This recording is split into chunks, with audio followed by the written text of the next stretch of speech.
Hey guys, welcome back to the channel. This is story about what if Kyuubi helps Naruto to turn back in time to correct his mistakes part 1. Before I start, please do support for more amazing content and comments for part 2. Do consider to subscribe my channel and share my video to your friends and check out the description as well. Let's start the video. He had failed. Failed to protect his loved ones. Failed to beat the one who had caused so much pain and destruction. Failed to beat Madara. The final battle had gone well at first. Naruto had killed Sasuke in the beginning, Sakura as well, since she had betrayed everyone. It seemed that her fangirl side and apparent love for Sasuke had clouded her mind. Naruto had held his own against Madara without using the Kyuubi's chakra. Their attacks had been so powerful, they leveled mountains, shattered trees, and created huge craters. But when Naruto's friends appeared to help was when it had gone downhill. Madara had used Naruto's moment of distraction to his advantage. He had gotten behind everyone and silently killed them all. By the time a warning had left Naruto's mouth, they were gone. When he saw that every one of his friends, loved ones, and surrogate family were gone, he snapped. After all the years of abuse, neglect, and loneliness, Naruto had finally snapped, unleashing every ounce of the fox's chakra he had. And with one massive Rasen Shuriken he had destroyed every inch of Madara, and the result was one huge crater outclassing any he had seen. And imagine the crater that was Konoha after Pain's invasion times 3. And now, standing in the shattered remains of Konoha was Naruto Uzumaki Namikaze, the bodies of his friends laying at his feet. Shikamaru, Choji, Ino, Kiba, Hinata, Shino, Neji, Tenten, Lee, Kakashi, Kurenai, Guy, Shizune, Tsunade, even little Tenten, all of them, gone. The young man stared at them with tear-filled eyes before all the fatigue and mental exhaustion took their toll on him and he passed out. Naruto's Mindscape, now standing in front of the cage that housed the Kyuubi, Naruto just stared blankly ahead. The giant fox just stared at her. Yes, the Kyuubi is a girl in this, a jailer sadly, before softly speaking, "Hey kid, how you holding up?" Naruto just stared at the fox blankly before falling to his knees and bursting into tears. They re all G gone. Every one of them. He sobbed.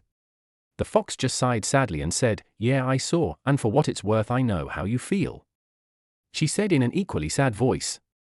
Naruto's head snapped up and his eyes quickly from teary and sad to angry while a crease appeared on his brow. "How do you know what it feels like to lose those precious to you? All you are is a being made of chakra. So tell me, how is it you know how I'm feeling as you've never cared before?" he shouted. Kyuubi just kept staring at him, the same sad look on her face before replying, "Yes, I do know how it feels. I lost my best friend on the night of my attack. And before you ask who, it was your mother." If Naruto's jaw could have reached the ground it would be 10 feet under as he just stared at Kyuubi in disbelieving shock. "Who?" was all that he could say. Kyuubi let out a snort of amusement at that. "Don't be so surprised, kid. Your mother and I were good friends, though I'll admit that we were at odds at times, but good friends nonetheless." Naruto just kept staring at Kyuubi. He couldn't believe it. First he loses all his friends, and now here the great Kyuubi no Yoko told him that he doesn't know Kyuubi is a girl yet, knew his mother. He thought the fox had called him here to boast that he couldn't kill Madara without its help and that he was powerless since he couldn't save his friends in the end. They make him feel down by rubbing his failures in his face shtick. But the fox had instead asked how he was feeling and told him that it knew his mother. Yeah, who wouldn't be shocked after that? Pulling himself together he asked, "Why are you telling me this now? And why aren't you acting like you usually do? Usually you be rubbing my failures in my face by now. The reason I'm telling you this now and why I'm not acting as I usually am is because, well, I was in a genjutsu. It only wore off when you killed that bastard Ucha," she said with a bit of anger at the end. "Okay," Naruto blinked. "You got any more secrets I should probably know?" Kyuubi smiled a bit at this. "If it was possible, well, for one, I was sealed in your mother before you. I'm part of another being called the Jubi, 10 tails. I love pranks. My name is Akane. I have a human form. Oh, and while we're on that topic, I'm female." She finished with a smirk at seeing Naruto's face at the end. Naruto, who had become more and more shocked with each revelation, jaw dropped to the floor at the last comment. "But we're off of the reason why I called you here," Akane said, getting to business. "I can help you save your friends from this fate." Naruto's eyes narrowed at the vixen when he heard this. "Oh? And how exactly can you do that?" "I can send you back to correct the timeline," she explained. "I'm sensing that there's a catch somewhere." The fox nodded. The catch is that you would have to remove a quarter of the seal to let enough of my chakra out so I can work this jutsu, and that you could possibly develop more fox-like traits, she explained. Meanwhile, Naruto was thinking it all over. He could save his friends and correct the mistakes he made in the past, but he would have to remove part of the seal that held the Kyuubi in place. He had to ask about the fox traits though. Could you explain what you mean by fox-like traits? Well, your senses of smell, hearing, and sight could be enhanced. Akane explained. Naruto added those into his thoughts and found that the pros far outweighed the cons and responded with his decision. Alright, let's do this, he said, approaching the cage. Alright, but this will hurt a lot. I don't care if I can save my friends, then it's worth it, he said, tearing off a corner of the seal. The next thing he knew was that he was in unbearable pain. Kyuubi's chakra had begun to surround him the instant he had torn the seal. Barely a minute after he had done so, the pain became too much and his world went black. Naruto groggily opened his eyes and immediately shut them again due to the sunlight streaming through the window. Wait, window? He thought. Slowly reopening his eyes, he turned and saw that it was indeed a window that was letting the sunlight though. Looking past it, he saw the Hokage monument in the distance that made his eyes widen. The last time he saw that was before Madara and his army had destroyed it in the war. That was one hell of a dream, he thought, rubbing the sleep out of his eyes. That wasn't a dream, Kit, he heard. Naruto's head snapped up and he quickly did a quick scan of the room and saw that no one was there. Kyuubi, he shakily thought back.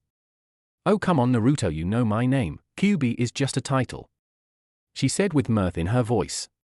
That wasn't a dream? You really sent yous back in time? He asked. Yep, and if I remember right, we're back to the day off that you had before team assignments, Akane said happily, while Naruto tried to get up but found that he couldn't move properly and fell flat on the floor. Akane, why can't I move right? He asked, getting up only to fall again. Akane took a look through Naruto's eyes and almost burst out laughing at what she saw.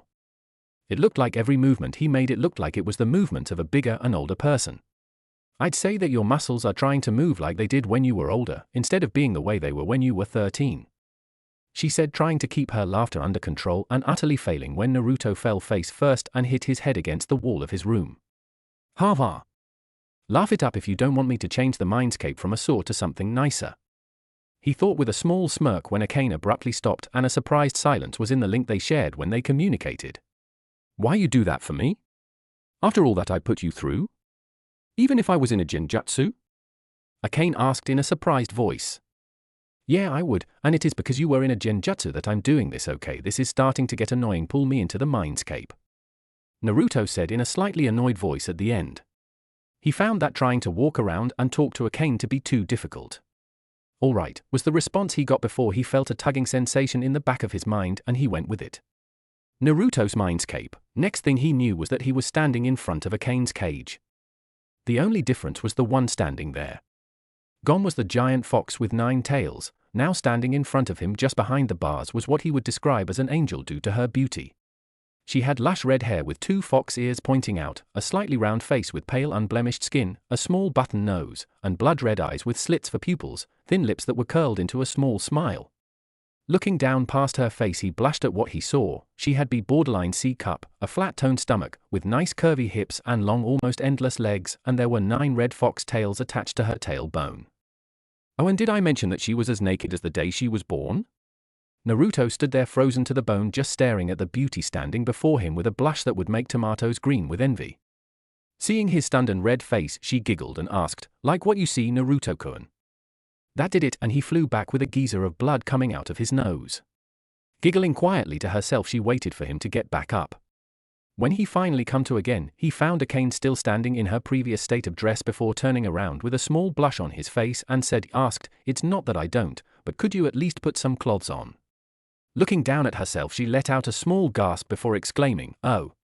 Sorry, but it's been so long since I had to wear any clothes that I guess I forgot, she said with a blush on her face while inwardly thinking, I wonder if he did like what he saw though. She snapped her fingers and some cloths appeared on her frame. There, you can turn around now. Turning slowly, Naruto let out a sigh of relief when he saw that she was now dressed in a blue kimono with white snowflakes that accented her figure quite nicely. Yeah, now that I'm here, I was going to explain why I was changing the Mindscape. The reasons why I am is for the fact that 1, you were in a genjutsu, so the attack wasn't your fault. 2. I need to thank you for sending us back somehow, and finally 3. I don't think that a beautiful lady like yourself would like being in a saw. He finished with a blush. Akane meanwhile had looked surprised at the last comment while thinking, a Naruto-kun thinks I'm beautiful. Snapping out of her surprised state, she replied, thank you for the compliment, and you're right, I don't like this saw. But someone's mindscape represents the state that one's mind is in, so I don't think that it is possible for you to change it. The last part was said sadly. Naruto on the other hand smirked and simply asked while closing his eyes, you do know that I'm known for doing the impossible, don't you? What do you? She trailed at the end because the area around them had suddenly started to waver. It began changing from a wet and dark saw to a lush green forest, with a beautiful lake in the center, and fox pups running around a meadow that was beside it. She gasped as she could hear birds singing in the distance, see a few nesting in nearby trees, smell the sweat scent of flowers in the meadow, and feel the air moving around her. She saw that the seal that held her had moved to be a small choker around her neck. Naruto in the meantime was concentrating hard to make the saw that was his mindscape to what he wanted it to be like. He could tell it worked by the gasp that he heard from Akane. When he was done, he opened his eyes and found that it was as he hoped it would be. Next thing he knew was that Akane had tackled him to the ground and was hugging him as if he was her lifeline, all the while muttering thank you with tears in her eyes. Naruto just chuckled softly and held her close, waiting for her to finish. When she had finished and gotten off of him, she blushed, sorry that I just tackled you. I just got so excited that she was stopped when Naruto put his finger to her lips. It's okay, Akane-chan, I understand that you would be excited at being someplace different from that saw. So there is no need to apologize. He said softly. Akane was frozen when she heard him add that Chan suffices to her name, but in her mind she was thinking, he called me Chan, does this mean that he likes me? But we only just met. While this was going through her mind, Naruto was thinking, when did I start calling her a Chan? Do I like her that way already? We just met though. But he pushed those thoughts out of his mind when he heard Akane speaking. Naruto-kun, I think that when you leave that you should get used to your younger body again, then go train to see what abilities you still have from the future, and go to a ninja store to stock up on supplies and get a better outfit, because the truth is that orange jumpsuit looks terrible and is not suitable for ninjas because it's too bright and lacks stealth. Naruto just sighed at her before replying, yeah, I guess I better get a new outfit, I never liked the thing anyway, so I guess it's time to change my look. He said, and it was the truth, it was the only thing that the shopkeepers would sell him at a far price, but he wasn't going to spoil Akane's mood with that information. He stood up and said, well, I guess I better go and get used to my body, then go and do the rest of what needs to be done. Akane sighed sadly. She didn't want him to leave, but she knew that he must. All right, but come back soon, she said sadly. Naruto just grinned and said, don't worry, Akane-chan, I'll visit later tonight. That's a promise. Before he disappeared from the mindscape. Akane sighed sadly and muttered, hurry back, Naruto-kun. Real world. Naruto sighed as he came back to the world of the wake. Well, I guess it's time to start training. He tried to get up and fell flat on his face. But first I've got to figure out how to work this damn body right. Getting used to his smaller body took a couple of tries, but after an hour or so he figured it out. Now he was roof jumping to the nearest training ground to check out what abilities he had kept from the future and what was lost to him. He knew that Sage Mode was out of the question until his body could handle it, or at the very least until he signed the Toad contract again. Rasen Shuriken was also out because he didn't have the chakra supply to fuel the technique, and he doubted that even if he could pull it off he would be able to keep his arm, since without Senjutsu he couldn't throw it, and if using it on Kakashi the first time broke his arm in his older body, it would no doubt sever it in his younger. Some people would like to keep the limbs attached, thank you very much. He couldn't use Akane's chakra because it would alert nearby ninja, and his didn't think the younger body probably couldn't handle more than one tail before he went berserk. His chakra control was probably shoot to shit because this body had next to none at this point in time, and all that hard work down the drain. He thought inwardly, crying waterfall tears. He could definitely use the Rasengan since he had learned it the first time in this body, though it would be with the clone's help. The wind-style Rasengan was a big maybe, but the bright side was that he could throw it without Senjutsu. I can't believe that I only used it in combat once, and that was before the war, man. I really need a larger arsenal for wind jutsu. He thought with a sweat drop. The thought that his main techniques were the Shadow Clone, the Rasengan, and the Rasen Shuriken was ridiculous. It's amazing that he even lived as long as he had on those. Akane chose this time to speak up. Naruto-kun, you might have gotten another affinity when we went through time. I'm not sure, but it's a good chance it's fire, since that's my element, and I sent a large amount of chakra through your body to do that. Oh, and you're at the training ground now, she said with a giggle at the end. Naruto sweat dropped again at his laps. Thanks Akane-chan, and I'll check on that after I get my hands on some chakra paper, he thought before looking up and seeing that he had arrived at training ground 45. It had a forest to the side, a large lake in the middle and a wide open field. He figured it would be a good place to train seeing as nobody but Anko Mitarashi wanted to get too close to training ground 44, otherwise known as the Forest of Death. Sighing again, he made the hand sign for his most used jutsu and shouted out, "Shadow Clone Jutsu." There were numerous poofs of smoke before it cleared to show 200 shadow clones standing around him. He sweat dropped yet again. Yep, my chakra control is defiantly shot to shit. I only meant to make 150. He thought before pulling himself together and handing out orders. All right, we have 1 day to get up to notch. I want you to divide into groups of 50. He waited for the clones to do just that before he continued, you all. He pointed to the group to his right, have chakra control, divide it to 5 groups of 10 and have one group do tree walking, another water walking, the next leaf balancing, the next leaf floating, and finally, senbon balancing. He finished before pointing to the group in front of him. This group has wind manipulation, divide into 2 groups and one will work on leaf cutting, the other has waterfall cutting. He pointed to the group to his left, you all have raising and training. Try to make it one-handed. He turned to the group behind him, the last group has the wind style, raising and try to make it with only one clone to add the wind, the other will try to handle the shape manipulation, if you can't then use the third clone to, at the very least, see if it is even possible to do the technique. He turned and addressed all the clones now, dispel the best one from in the group every hour, now get to work. He finished in a shout. Yes boss. The clones shouted before running off to do their tasks, leaving only 25 behind. And what are you all still doing here? He asked the group. Well, one brave clone spoke up, there isn't any waterfall in this training ground. The clone finished with a nervous chuckle. Naruto looked up and saw that indeed the training field didn't have a waterfall. What it did have though was a large group of boulders beside the lake. Remembering what Yamato said about boulders being an option to cut if there wasn't a waterfall nearby, he got an idea. Well, why not use the boulders instead of a waterfall then? He asked. The clone sweat dropped at their stupidity before replying with a meager, yes boss. Before setting off to their task of cutting boulders. Naruto sighed at them before setting off to find the nearest ninja library. When he got there he went straight to the jutsu section and looked up wind and fire jutsu. Sitting down at a table and flipping through the tutorials to the main section of the wind jutsu of the book, he scanned the page until he found some that looked interesting. A jutsu called Great Breakthrough Wind Style. Great Breakthrough, a relatively simple technique that creates a sudden gust of wind, but its scale varies greatly depending on the user. If used by a superior shinobi, it has enough destructive power to knock down a large tree. The wind from the squall can blow away all things in the user's line of sight. A variation of the technique involves a smaller blast of wind, which gets ignited with flame. Hand signs are tiger, ox, dog, hare, and snake.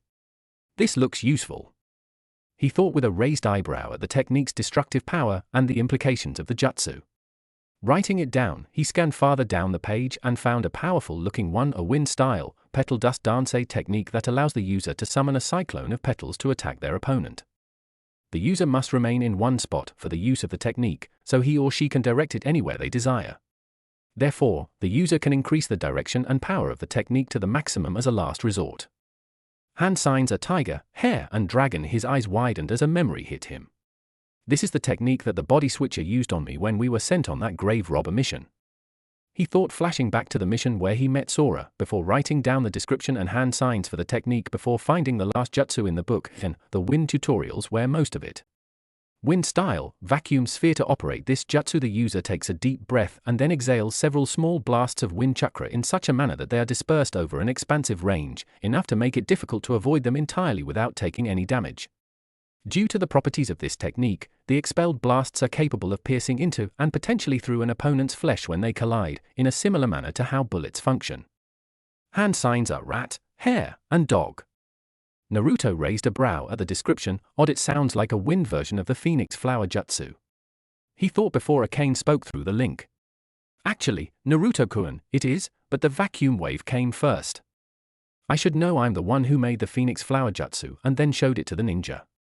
She said, surprising Naruto a bit. Well, I didn't expect that. Was all he could say before picking up the fire style book. but instead of skipping the fire manipulation section, he read through them and found that it was similar to wind manipulation. All he had to do was superheat his chakra to burn a leaf, and the second step was to make a small pond boil or melt a boulder if a pond was not nearby. Reading further down, he came to the following: warning, it is recommended that you have a water user nearby in case of fire spreading to nearby trees to flammable objects. Sighing quietly to himself, Naruto flipped to the jutsu section of the book and found that the first technique was the phoenix flower jutsu. Must be a popular technique then, he thought, but sighed when he heard Akane giggling at his thought.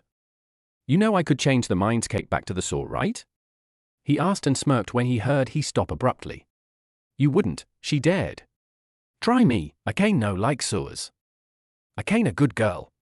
Akane shouted childishly, curling into a little ball and sucking her thumb, similar to what a 2-year-old would do. Naruto sweat dropped. Okay, I was joking, Akane-chan, just calm down. He said to her. She instantly stopped and pouted. You're no fun, Naruto-kun, she said before cutting the link. Naruto sighed again at her antics before reading the description of the jutsu. Fire style, phoenix flower jutsu, a technique that creates a volley of small fireballs, which are sent flying in an unpredictable manner, assaulting the enemy. In addition, the flames are controlled with chakra, so avoiding them all is extremely difficult. Shuriken can also be concealed within the flames, creating an unexpected secondary surprise attack. Like the flames, the shuriken can be controlled with chakra. For the most part, however, this technique is used as a distraction. Hand signs are rat, tiger, dog, ox, hare, and tiger, and Naruto's eyes widened at the use of the jutsu. While it wasn't the same as the vacuum wave, it was close enough. Now this would defiantly be useful. He thought, jotting it down, and scanned for more techniques. Then he found Sasuke's most used technique, the fireball, fire style, fireball jutsu, a technique where chakra needed inside the body is converted into fire, and expelled from the mouth either as a massive orb of roaring flame or as a continuous flamethrower. The scope of the attack is altered by controlling the volume of chakra that is mustered. The released flames will engulf their target and leave a crater on the ground surface. This technique apparently requires more than average chakra reserves, and most genin should not be able to do this technique. Hand signs are snake, tiger, monkey, boar, horse, and tiger, and most genin don't have the chakra reserves of Koge ether. He thought with a smirk before it fell, then became a wide grin when the first memories of his clones came to him. The good news was that he could still do the Rasengan with the clone's help, and the wind style Rasengan could be made with only one clone and could throw it. But the bad news was that wind manipulation and chakra control groups hadn't made much progress.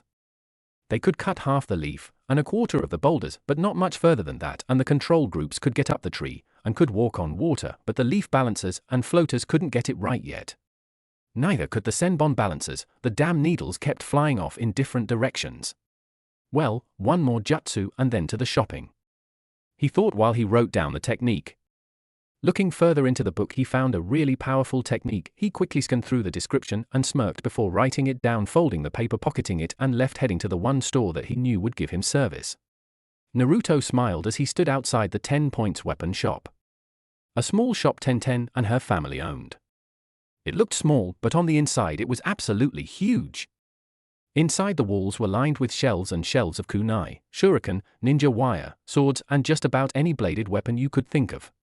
But what few knew, and even fewer lived to tell, was that the entire shop was covered with enlargement seals.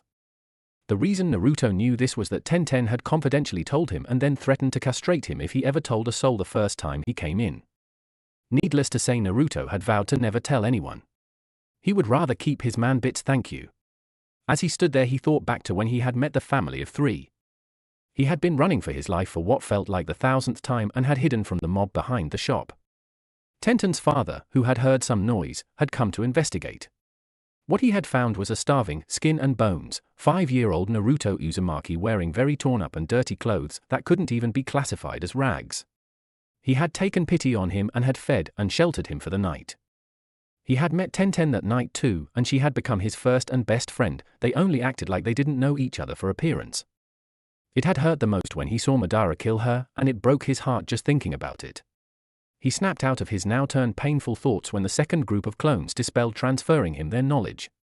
He found that his chakra control had improved to the point to where the clones could balance a leaf on their hands and forearms, but nowhere else. The senbon balance was better, meaning that the clones could now balance a needle on 3 of their fingers, and the Rasengan took more time to do one-handed than with a clone, but it was improving.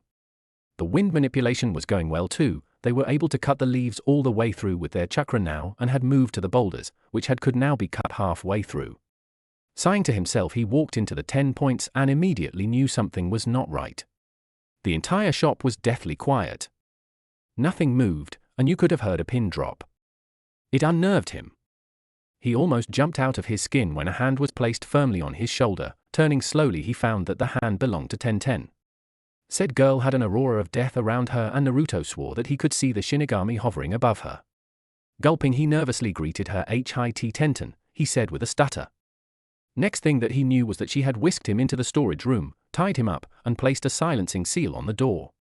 "You," she pointed to him, "have some explaining to do, and if I'm not satisfied with your answer, I will castrate you with a dull and rusty kunai." His eyes widened at this. "Got that?"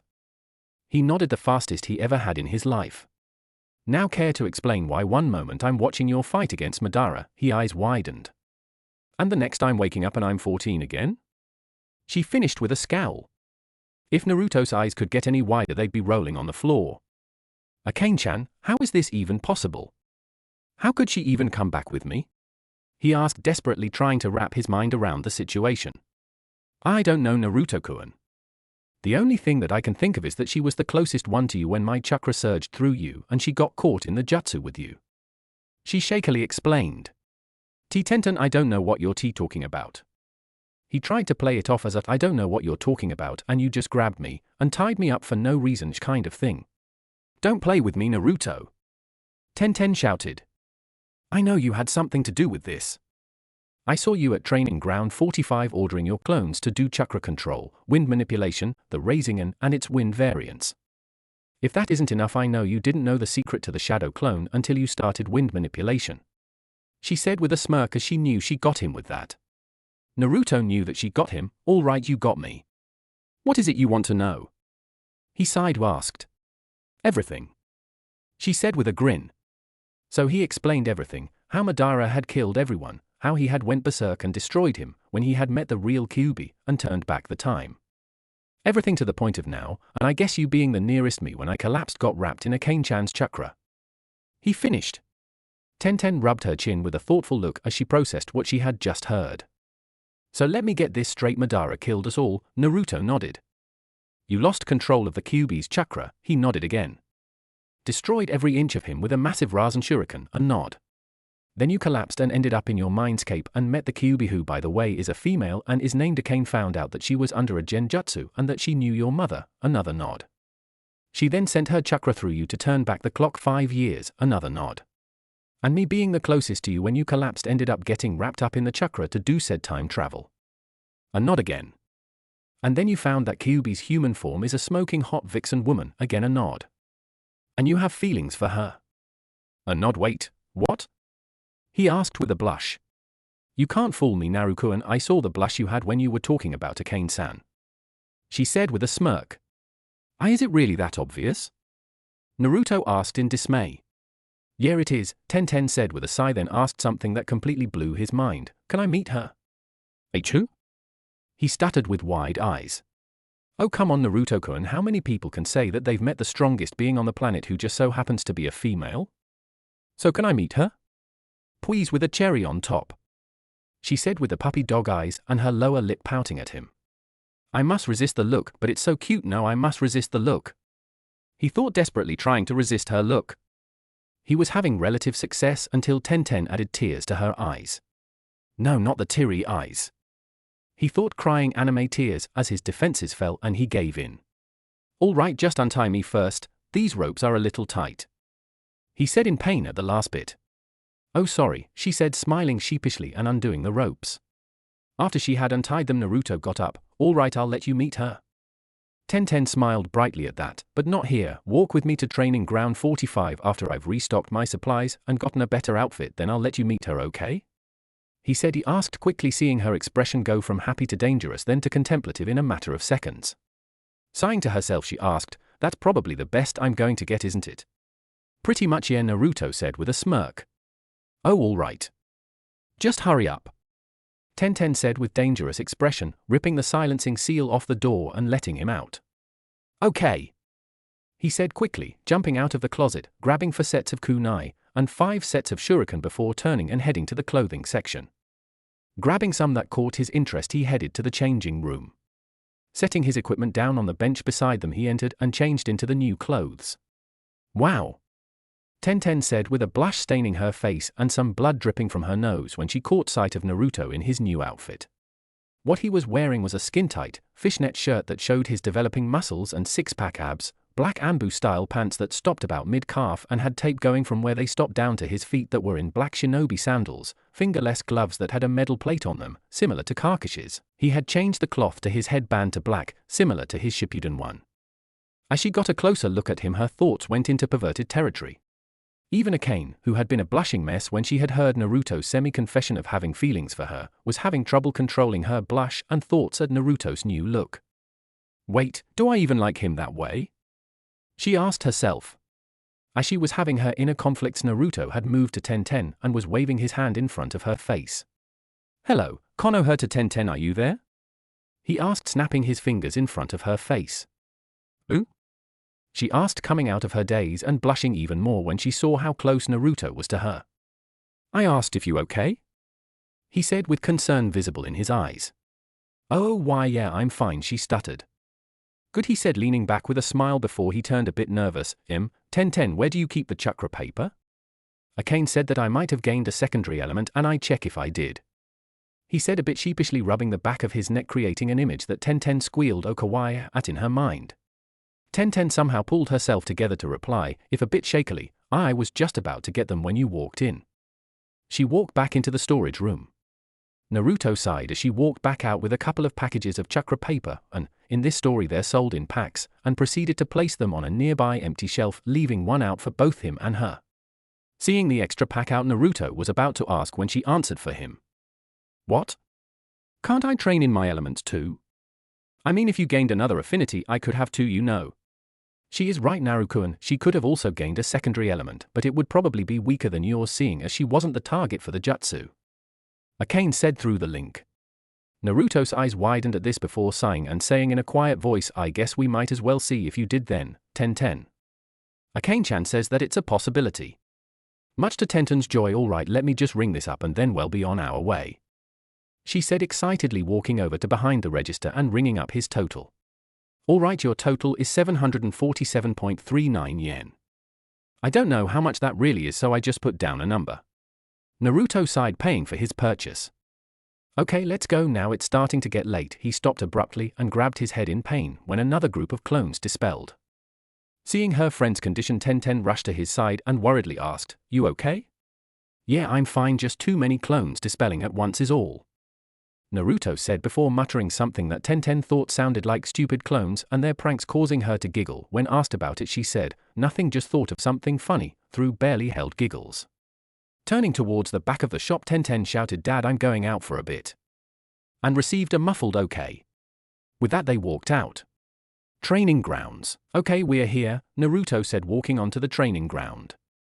Tenten, seeing the shadow clones still training in their respectable tasks, whistled, "That's not as many as I've seen you make, but it's still impressive," she complimented. "You should have seen it before the last 3 groups dispelled. Now we're here for a reason, aren't we?" Naruto began with a smirk, but finished with a serious expression as both he and Tenten took out a slip of chakra paper. "You go first, Naruto. I know what they do, but I've never seen it before except with my earth nature," Tenten said. Naruto nodded, pushing his chakra into it. What happened was a bit of a surprise. The paper splitting wasn't, nor was one half being burnt to a crisp. What was surprising was that the last split in half again, and the top piece crinkled into a small ball, and the bottom got so soggy that it was basically mush. How is that possible? I expected the wind and fire, but not the lightning and water.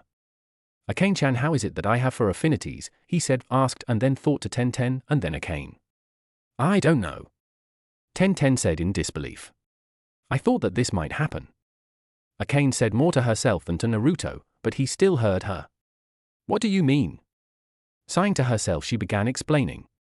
What I meant was that I thought that your chakra reserve would increase to the point that you would get your parents' affinities, as your mother had water and your father had lightning. She finished, so the fact that my chakra control is shot is that my reserve increased, not that my body has none at this point in time, he asked. Not entirely, but mostly it's the fact that at the moment your chakra control sucks.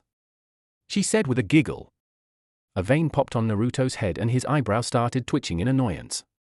Breathing deep to calm himself, he turned to Tenten, who had looked at him for an explanation.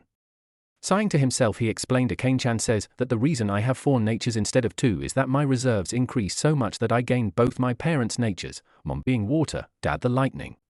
Right, she said in an amazed voice before something clicked. Hey Naruto-kun, could have happened to me?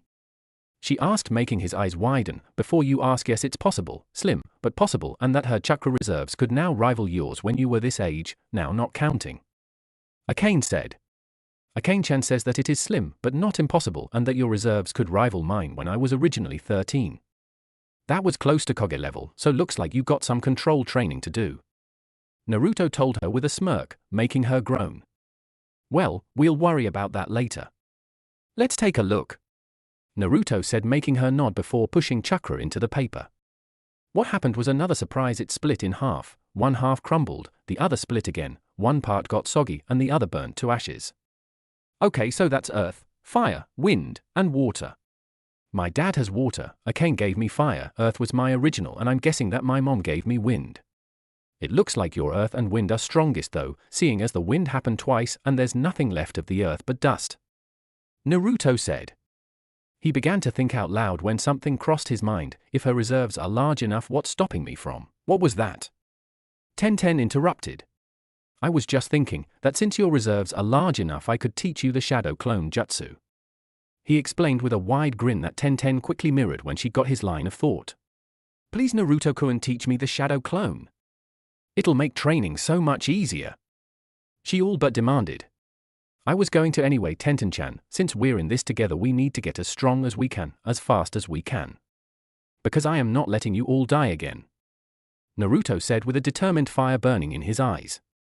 Tenten however blushed when she heard the suffix added to her name, a fact that Naruto missed, but Akane noticed, since when he called me her Tenten-chan? They both thought, one with a blush, the other with a slight growl. Naruto of course was as oblivious as ever. Naruto-kun, can we get on with the lesson please? Akane said in a sickly sweet voice that could melt ice. Why yes Akane-chan, he thought nervously. Right, listen carefully Tenten. He said, snapping her out of her thoughts. As he started to explain the jutsu and its workings, an hour later, so that's how the shadow clone jutsu works. He finished explaining. He looked over to see Tenten with wide eyes and her mouth wide open. You know, if you don't close your mouth you'll catch flies in it. That snapped her out of her surprised state that was surprising. Naruto-kun, you actually went into detail and explained things that even I didn't know about the jutsu. How'd you find all that out? She asked. Naruto snorted. You do know how I graduated, right? He asked rhetorically. Oh right, sorry. She said sheepishly. It's all right, besides you know I'm smarter than I look. I know, she sighed sadly, remembering how they had met. Now how about giving the jutsu a try? He asked. Yeah. She said, pounding her fist into her open hand. Putting her hand in the cross seal, she shouted out, Shadow Clone Jutsu. There were numerous poofs of smoke, and when it cleared all they could do was stare. This was unexpected. This was unexpected, Naruto said in disbelief as he stared at the numerous Tenten standing in the field. There were 150 of them. No shit, Sherlock. One of the Naruto clones who had stopped training to view the event said. Growing a tick mark, Naruto hit it over the head and dispelled it, gaining its knowledge. Tenten, who had been staring at her copy, snapped out of her state at the sound of the clone dispelling. I made this many and don't even feel winded. She said in a shocked voice. Yeah, your reserves are defiantly rivaling mine when I was originally 13. Naruto said with a chuckle, but then turned serious. Now it's my turn. He said, putting his hands in his favorite seal, Shadow Clone Jutsu. He shouted, creating 100 of his own. Attention! A clone shouted, snapping into a solute, and all the clones, Tentens too, mimicked it. Sweat dropping at their clones' antics, Naruto started handing out orders. All right everyone, we have a lot of training to do and a short time to do it in. He started, I need you all to divide into groups of 25 each and pair up with a group of Tenten's clones. He waited for them to do so. Group 1. He pointed to the group of the pair's clones on the left. We'll start Tenten on her wind manipulation and then join in with my own. We need it as strong as we can possibly get it. He pointed to the group in front. Group 2 will start with the wind jutsus that we picked up earlier. He turned to the group on the right. Group 3 will start on fire manipulation. He turned to the group behind them. Group 4 will work on the fire jutsus. Turning to one of the groups of Tenten's clones, he said, Group 5 will work on Tenten's earth manipulation. He pointed to the last group of 25 Tenten, and Group 6 will work on chakra control. Start with the basics and then move to the more difficult ones. He turned to Tenten. Anything you want to add, Ten-chan? He asked, getting a blush for the use of a nickname for her. Getting herself together, she replied, not that I can think of, but keep the instruction simple for my clones, and to those working on earth manipulation you know what to do, so no slacking off. She said, at first to Naruto, then to his clones, and then to her clones, who all nodded. Naruto addressed all the clones. Now get to work. He shouted, getting a yelled, yes boss, before they all set out on their tasks. He turned back to Tenten. How much chakra do you have left? He asked. She smirked and answered him, that wasn't even half my new reserve. She said a little smugly. Good, then make one more clone. He said, making another copy of himself. This got a raised eyebrow from her, but she complied nonetheless. He turned to the two clones. All right. You two will be going to the library to check out the basics for lightning and water manipulation. Then check for ninjutsu. Write each your own copy, then come back and dispel. Got all that? He finished. Yes, boss, was his reply from his copy. He got a simple yes from Tenten's clone before they set off. Naruto faced Tenten, who was staring at him wide-eyed. Something on my face? He asked with a grin. No, it's just that I didn't know that you could be so commanding, she said with a small blush staining her cheeks. Sighing quietly, Naruto sat down and motioned to Tenten to do the same. So how do I bring someone into my Mindscape with me, Akane-chan? He asked over their link, after Tenten had sat beside him. Thinking for a minute, Akane remembered how Kushina had brought Minato into her Mindscape once when he, Minato, wanted to meet her. Akane, if I remember this right, you should join hands and put your foreheads together and let me do the rest, she explained. After Naruto had relayed the message to Tenten and had done as instructed, she pulled them in Naruto's Mindscape. Opening her eyes, the first thing that Tenten saw was that she was in a clearing of forest that was surrounded by a lake, meadows, and all kinds of wildlife, but mostly foxes. Her eyes widened when she turned to Naruto. What she saw was that he was in his older form, something Naruto seemed to miss on his last visit. Opening his eyes, he saw that Tenten was staring at him with wide eyes. Okay, what now? He asked with a sigh. Why you in your older F form? She stuttered. Naruto's eyes widened before he noticed that Tenten was in hers too. So are you? He said in shock, making her eyes widen. So you finally noticed, Naruto-kun? Said a voice off to their right. Looking over to the voice, they found Akane sitting against a tree smirking at them. Noticed what? Naruto asked, confused. Sighing at his lack of attention, she said that since we've come back, that whenever you come to the Mindscape you're in your older body. Their eyes widened even further at this. But how is that possible? Tenten stuttered, drawing Akane's attention to her.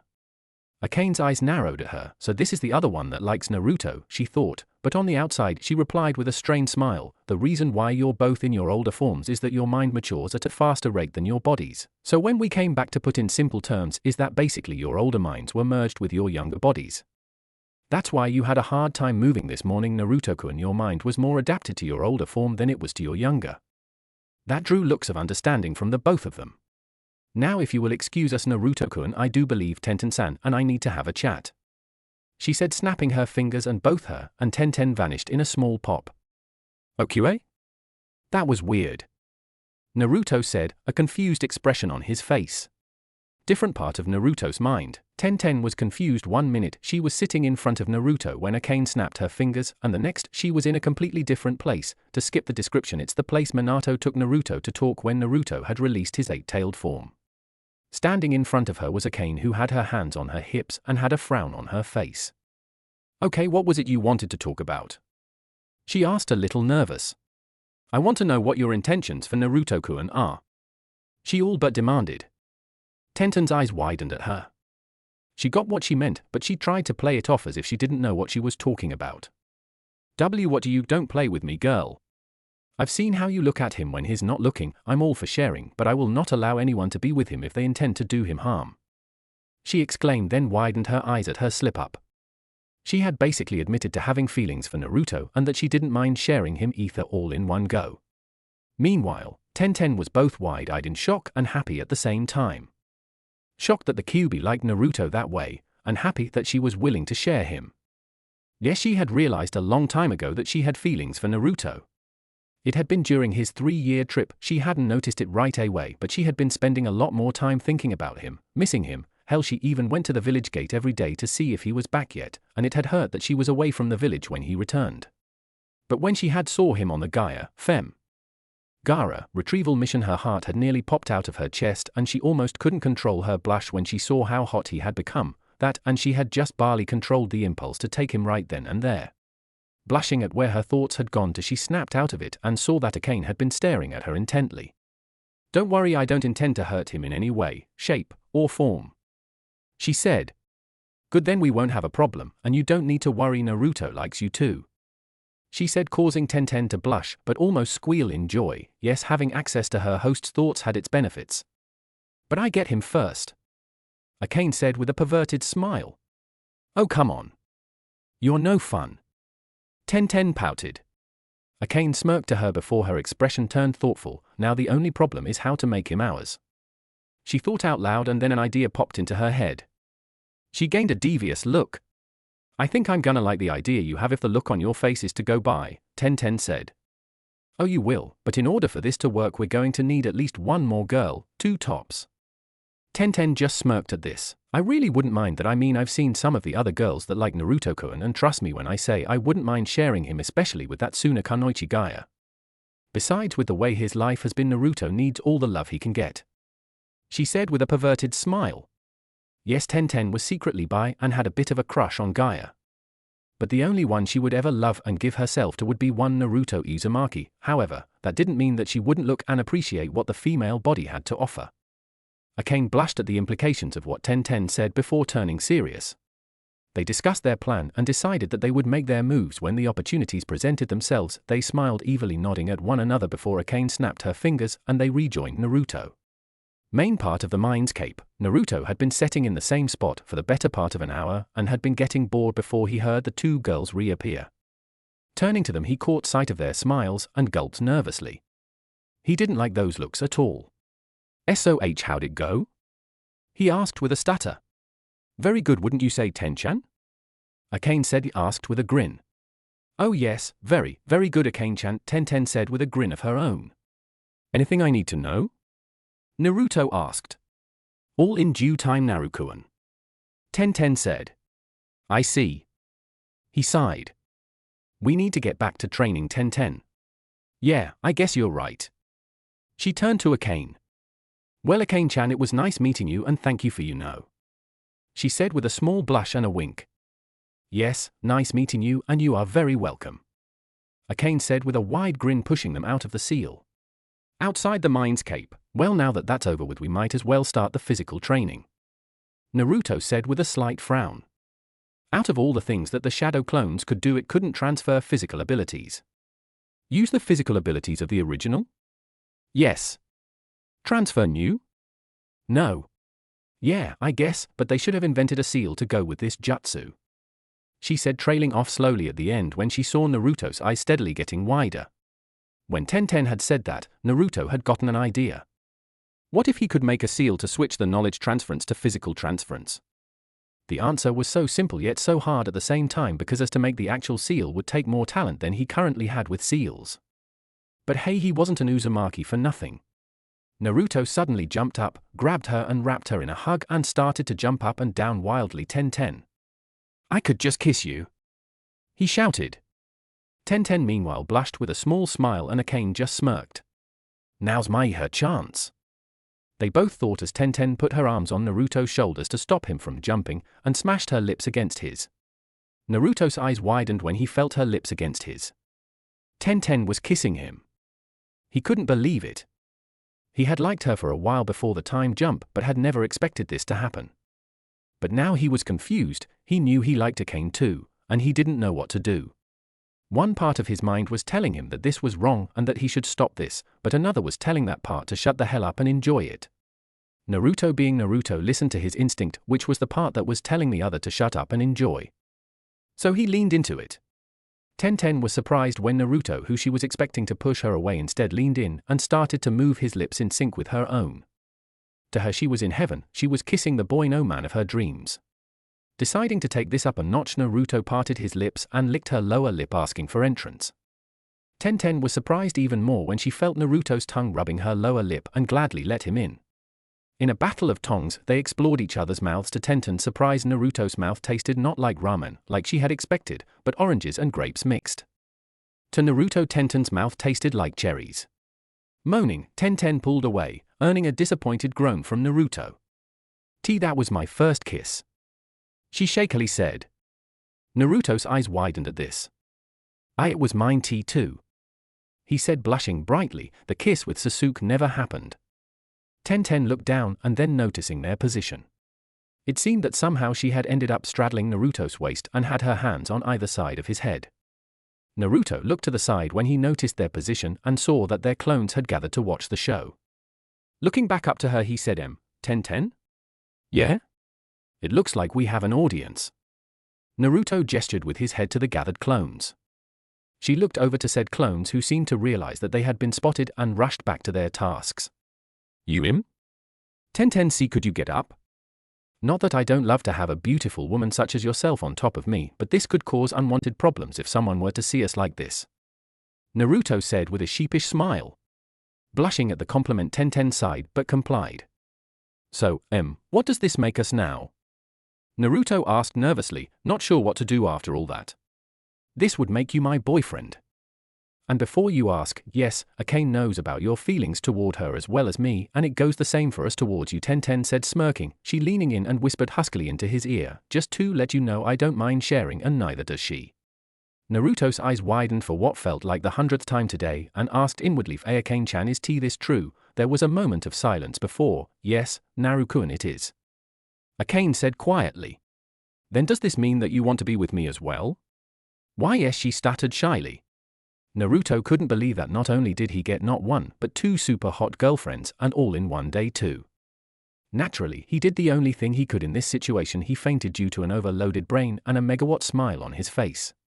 Later that night, after Naruto had regained consciousness, he couldn't stop smiling, even through the physical workout from hell that he put them through that day. Whenever they looked at each other, they would both have that shit-eating grin. It seemed the clones they had made to go to the library had seen fit to drop their jutsu lists at their respective homes and dispelled. Though the list seemed interesting, several lightning, water, and more fire jutsu for the both of them, there did not seem to be too many wind jutsu, seeing as was the rarest element, and Konoha didn't have that many users of said element.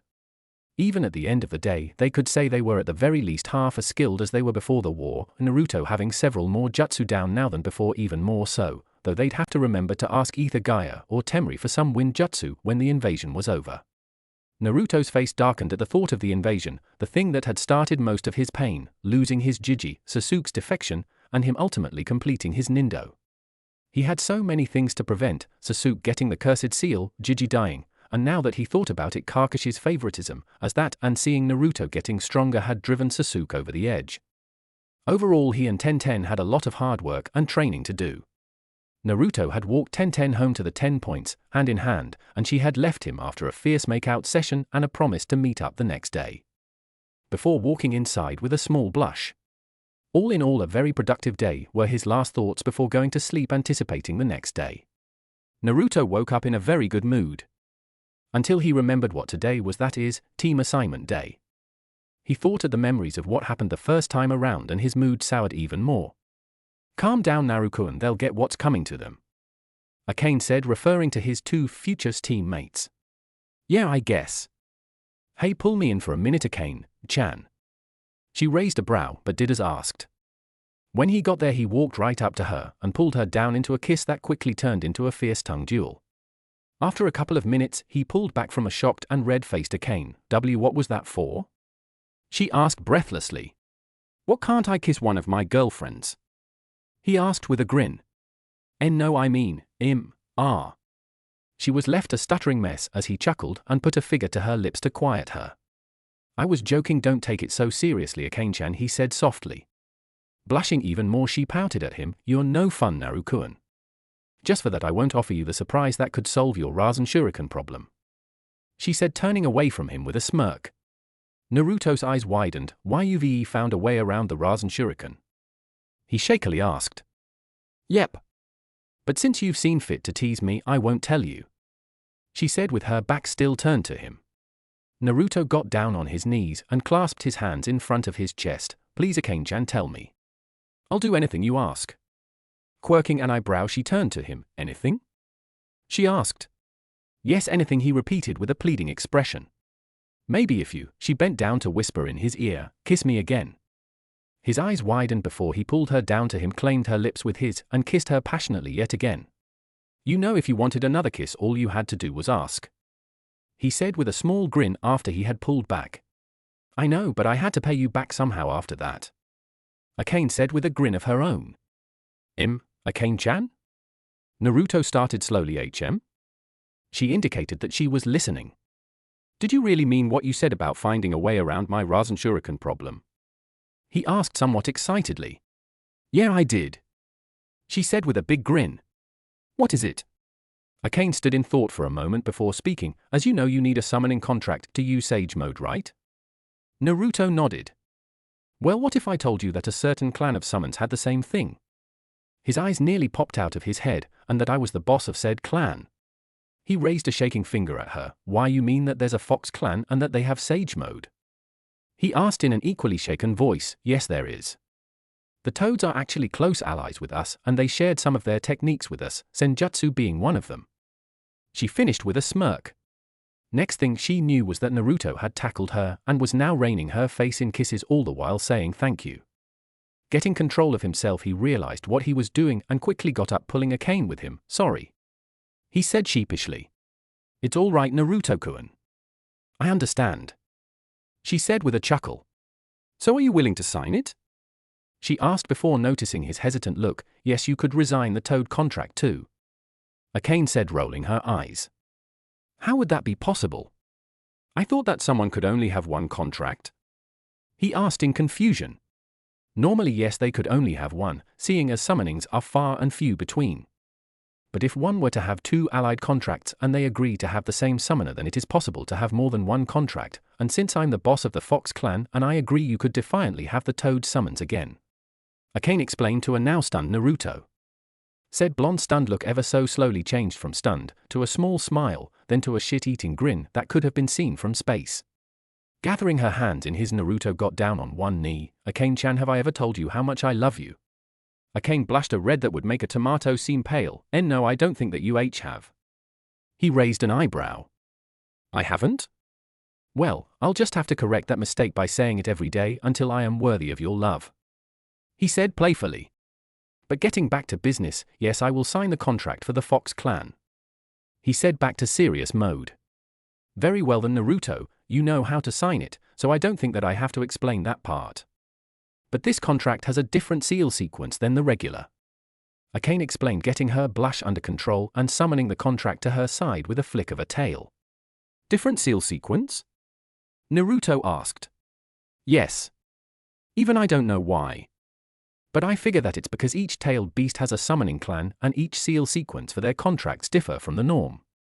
In truth, the Sage of Six Paths had decided the hand seals for the summoning clans of the tailed beasts were to be different than the normal contracts. The reasons not even the beasts themselves knew. Now sign the contract and I'll tell you the hand signs. Akane said, handing Naruto the large scroll. Unraveling it, Naruto noticed that he would be the first Fox summoner.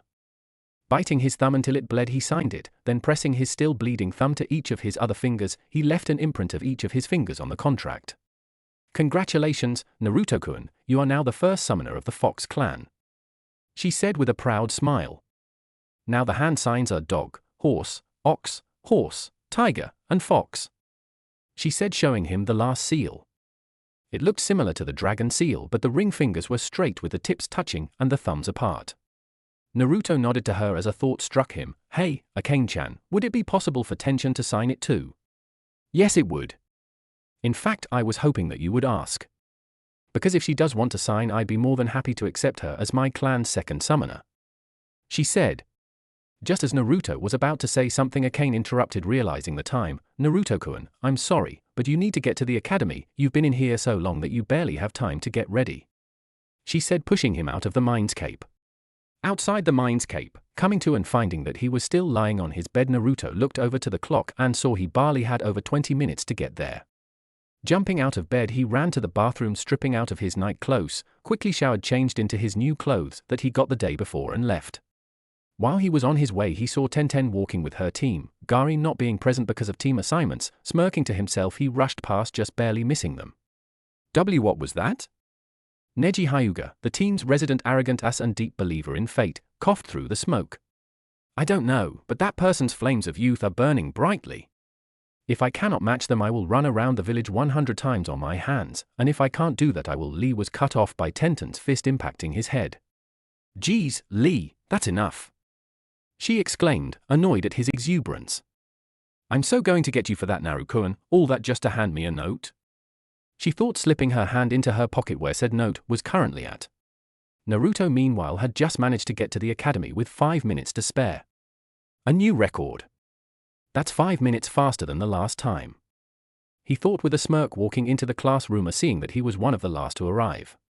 He almost froze at seeing all his friends again, but he had been prepared for the shock of seeing them, even if it still hurt. These were the friends that didn't know what it meant to be a shinobi, the ones that were still naive to the world around them, and this time he would save them. Sitting down at the back of the class, he started a conversation with Akane through the link. So Akane-chan, anything I should know about the Fox Sage mode? He asked, somewhat curious about it. Taking a moment to gather her thoughts, she started to explain. The Fox Sage mode is in essence the same as the Toad's, with a few minor differences. Such as instead of the bar-like pupil, it is instead a vertical slit. And the pigment around the eyes is a darker shade of red instead of orange. But once you gain the Toad contract again, you should be able to switch between the two looks, maybe even combine them. 1. His eyes glazed over in thought about all the information. So I'd be able to throw the Rasen Shuriken again, thus losing the risk to my arm. That could really come in handy, especially against Orochimaru, he thought. That's why I gave you the contract, Naruto-kun. We need you as strong as we can get you, and Sage mode is a big advantage. Akane explained her reasonings behind the contract. That, and I think that it's time that the foxes finally had a summoner. Just as Naruto was about to reply, he heard a rumbling and knew what that meant. The fangirls are coming, he shivered. He was glad that he didn't have any at this point in time. Yes, he had had a fan club after the pain attack, and it wasn't enjoyable. He could honestly say it was the only thing he had never envied Sasuke for. To him, fangirls were useless excuses of Kunoichi. The only exception being Aino, who took her training seriously. The door burst open, and in came the tidal wave of Sasuke's fangirls. Said Imo, who had been sitting quietly in his corner brooding, ignored them. And right after a fight had broken out at who would sit next to the said Imo, Iruka Yumino, the class teacher, came into the room. After the Chunin had surveyed the scene, he sweat dropped. Good morning, class, please take a seat, he said. Said class ignored him.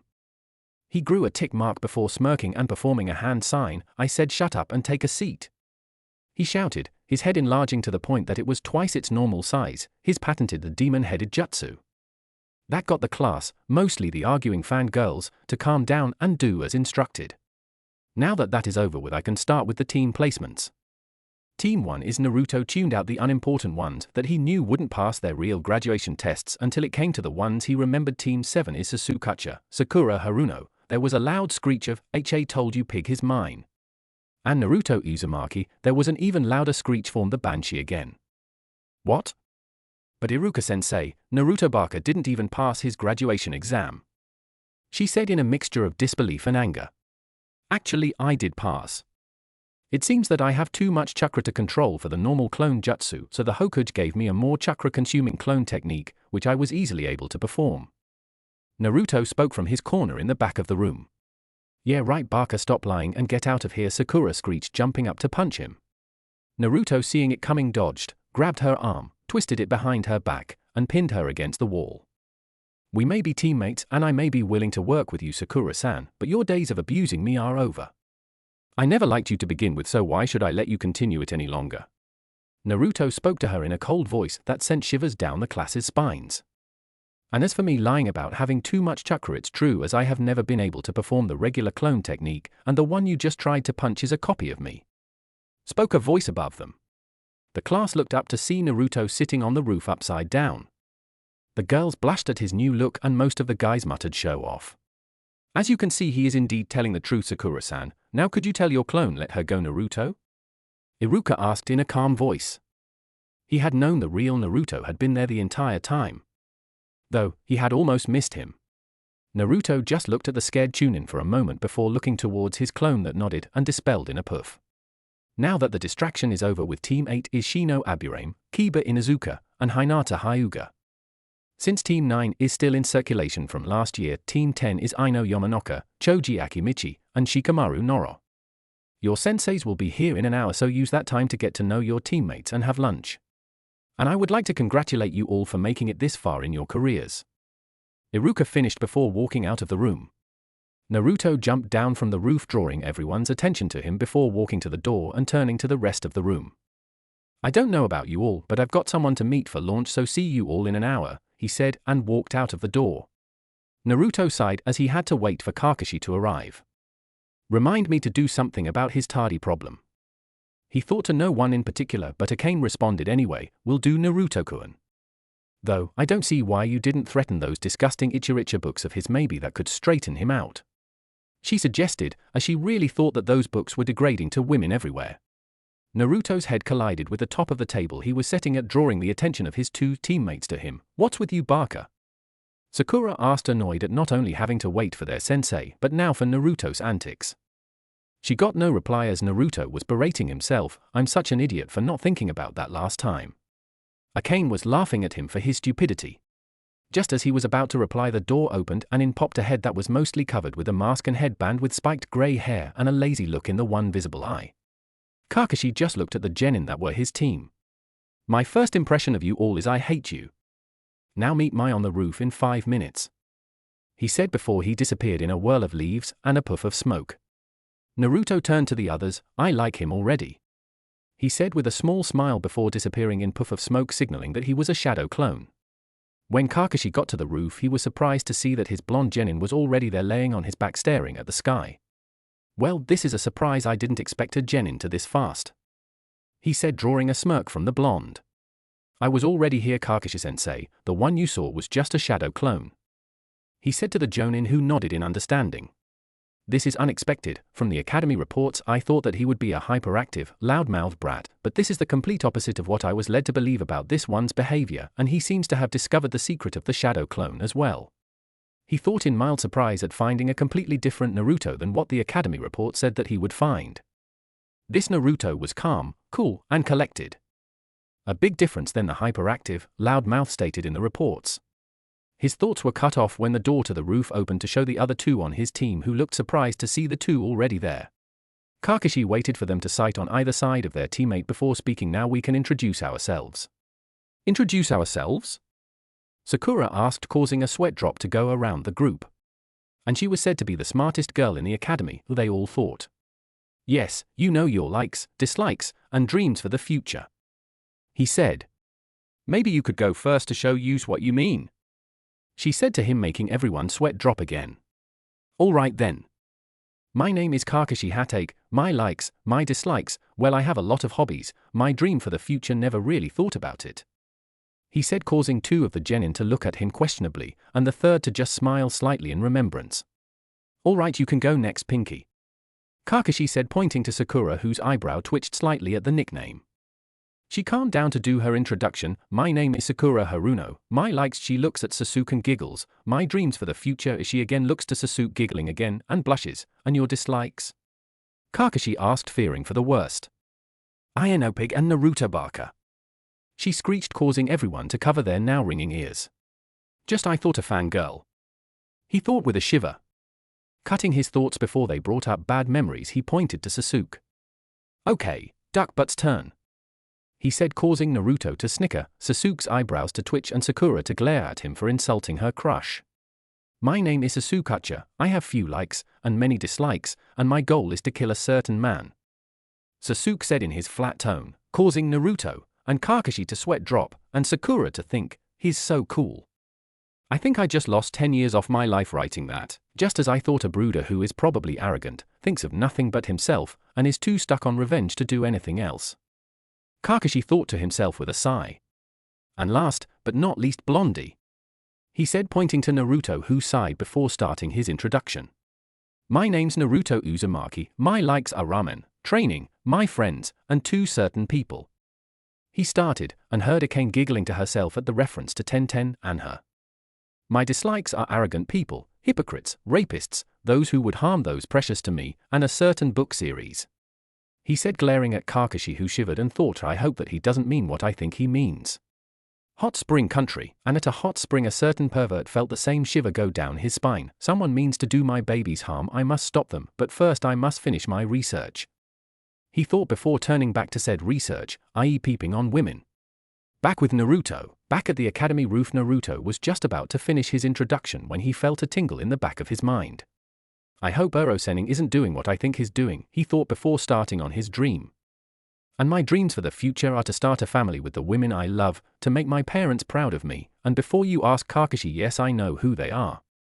He said, jerking his head to the Hokage monument, more specifically the 4th head, making Kakashi's eye widen before he continued.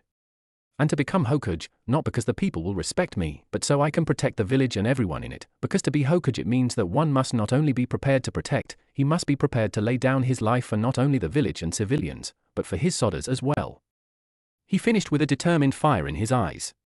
His semi-speech had a few reactions, Sasuke's being eyes widening and thinking, maybe he isn't such a doby after all. Sakura's being nothing more than a simple humph, and Kakashi's eye widening even further. Not only does he know who his parents are, he defiantly knows what it means to be Hokage. He thought, really surprised now. Pulling himself together, he spoke to his team.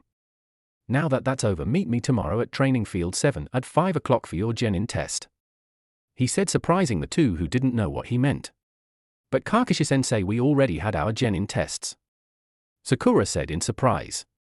Actually, those were to see if you had what it takes to make the rank. He said, further surprising them. He turned to leave, but stopped at the edge of the roof before turning back to them. Oh, don't eat anything or you'll puke. JNE. He said, disappearing in a cloud of smoke. Naruto sighed before getting up and turning towards his teammates. If I were you, I would eat a small breakfast and show up at 7 instead of 5, because if today was anything to go by, he'll probably be late by 2 hours again. He said, walking to the edge of the roof and jumping to the ground, and walked off. Training ground 10 minutes later. Tenten sighed as she leaned against a tree at the training ground. Where is he? He said that right after he got done with his team meeting that he would be here. I wonder what the surprise is though. She thought with a bit of anticipation at the end. When she had met Naruto for launch that afternoon, he had said that both he and Akane had a surprise for her, and she had been wondering what it was all day since then. She sighed again, this time in relief, when she saw Naruto land in front of her. Finally, I've been waiting for 10 minutes. She said, annoyed. Sorry Tenchan, Kakashi was later than I expected. Naruto said, sheepishly rubbing the back of his head. All right, but what's this surprise you said that you had for me? She asked, a little excited. Naruto nodded, bit his thumb hard enough to draw blood, and began going through a set of hand signs, the last looking strange to her. When he was done, he slammed his hand down on the ground and yelled, summoning jutsu. There was a puff of smoke, and when it cleared, it showed Akane standing in front of them. Looking around, she had a confused look on her face until she saw Naruto standing beside a surprised-looking Tenten. How'd I get out of the seal? She asked shakily. Akane-chan, you had me sign the Fox contract, right? Naruto asked with a smirk. Yeah, she said, confused. And you're the boss of said contract, aren't you? Again she nodded. Yes, B, but I don't know how that. Oh, now I get it. You're saying that since I'm the boss of the Fox clan, you can summon me when you want, thus bypassing the seal. She said with a look of realization that slowly turned into a wide grin before it turned into a small frown. But do you realize how dangerous that could have been? What if the seal failed when I was summoned? She asked, looking at Naruto worriedly, like he was gonna drop dead any minute. Akane-chan, there's no chance of that happening, because with the seal still working, you and your chakra goes back there when you cancel it out. So there's no risk of the seal failing when I let you out, because even with you out of it, there's still some of your chakra left in it. Right now I'd say that you have about 7 tails of your power, as that's all I meant to summon, so there's at least 2 tails worth of your chakra still in the seal keeping me alive. I can still summon those when we need it, but for now I'm just happy that you can come out for a bit. But I think that we came here to give Tenten her surprise, didn't we? He explained, asked, still smirking to the surprised as Helicane and Tenten. All right, Akane said, trying to get over the shock of the amount of thought that Naruto put into this. Turning to Tenten, who by now had gotten over her shock, and said, Tenten, I would like you to become the second summoner of the Fox Summoning Clan. Now that really surprised Tenten. She thought that Naruto showing her that Akane could come out of the seal was the surprise, but now they're asking her to sign a contract. Ooh? Was all that she could get out of her mouth. Chuckling lightly, Naruto walked forward and said, Tenten, Akane-chan, and I would like you to become a summoner of the Fox clan. Tenten snapped out of her shock and said, I get that part, but why me? Naruto thought for a moment before replying, because it's a way that we can keep track of each other when we're on missions. I'm not pushing you to sign it, but knowing that you did would mean a lot to me, because I would know you're safe. He said honestly. What would be the benefits? Tenten asked curiously. Akane took over from there. Aside from what Naruto just told you, there would be a personal summons, who should be the first you do summon, which would be like what Gamakichi and Gamatatsu were to Naruto, basically your combination attacks and your messengers. Then there's the boss summons, that being me, will help you if you need them for battles. The reason I offered this to Naruto was so that he could use Sage Mode again, seeing as we have the same thing, minus some differences, and once you turn 16 again we'll offer you Sage training since Naruto doesn't need to, having gone through it once already. Tenten looked to be thinking it over before she decided her answer. Alright, I'll sign it. And so she did, though she asked why it was a different set of hand signs when they explained them, and she got the same answer Naruto did. Let's try this out now, she said, biting her thumb to draw blood. After going through the hand signs, she slammed her hand on the ground and yelled out, summoning jutsu. There was a puff of smoke and they saw a small black fox with brown eyes and two bushy white-tipped tails. The fox looked around in confusion before its eyes landed on Akane, and it bowed to her and said in a feminine voice, Kyuubi-sama, what is the service you ask of me? Naruto and Tenten raised a brow at that while Akane's sweat dropped. It wasn't me who summoned you, Akira, it was one of our new summoners. Akane said to the now named Akira. I see, was all she said before turning to the others too. Which of you two was it who summoned me? Akira asked curiously. Tenten raised her hand a little shakily. I did, she said. Akira looked her over before asking, why is it you summoned me? A couple of reasons actually. The first was to see if I actually could summon, and the second was to get my personal summons, and if I heard right from Akane-chan would be the first fox I summoned, which would be you, I guess. Tenten explained a little sheepish at the end, causing Akira's eyes to widen, and she turned to Akane, who gave an affirmative nod. At Akane's nod of confirmation, Akira yipped in joy, bounded up Tenten's shoulder, and started licking her cheek.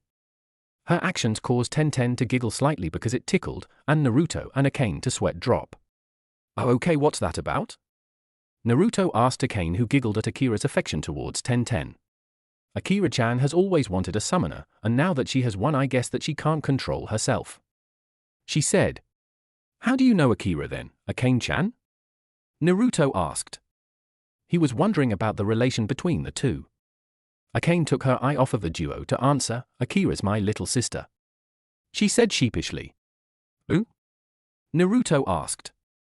Well, not by blood, but we're close enough to be sisters, Akane said. Then she saw Naruto's confused look. Remember, Naruto-kun, I don't have any blood relatives other than the other tailed beasts, because we were once part of another beast. Oh, okay, but do each of the tailed beasts have genders, or is it just you? Naruto asked, really curious now. Every tailed beast is female, Akane said, smirking. Naruto's eyes widened to comical proportions and his jaw dropped. He couldn't believe it. Every one of the tailed beasts, the most powerful beings on the planet, were female. Well, I guess that would explain the destruction that they can cause, he thought with a shiver. Akane-chan? He asked. Yes? She said, seeing his scared look. She smirked to herself. Remind me to never piss you or any of your siblings off. Will do, Naruto-kun, will do, Akane replied in a smug little voice. She turned to the other two in the group and called out, hey Akira-chan, stop molesting Tenten-chan's face so we can finish talking. Akira stopped to glare at Akane, and Tenten blushed as she walked over to them. Now I do believe that we are here to test out the Sage Mode, aren't we? Akane asked, getting affirmative nods from Naruto and Tenten, and a confused look from Akira before she stuttered out Sage M Mode aka Nichan. But how could he have the Sage Mode? He hasn't had the training for it, and the only others to have Sage Mode were the Toads. she said, trailing off in realization. Everyone just smirked before Naruto said, "That's right, I've had sage training from the toads. Even though I don't have the contract yet, I can still feel the energy of the earth, and Akane-chan just so happened to tell me about the foxes had the same thing, and she let both me and Tenten sign the contract." Akane cut in here. "I'll explain how he got the training later, but for now let's see the sage mode," she said before turning to Naruto, who sat down in the lotus position.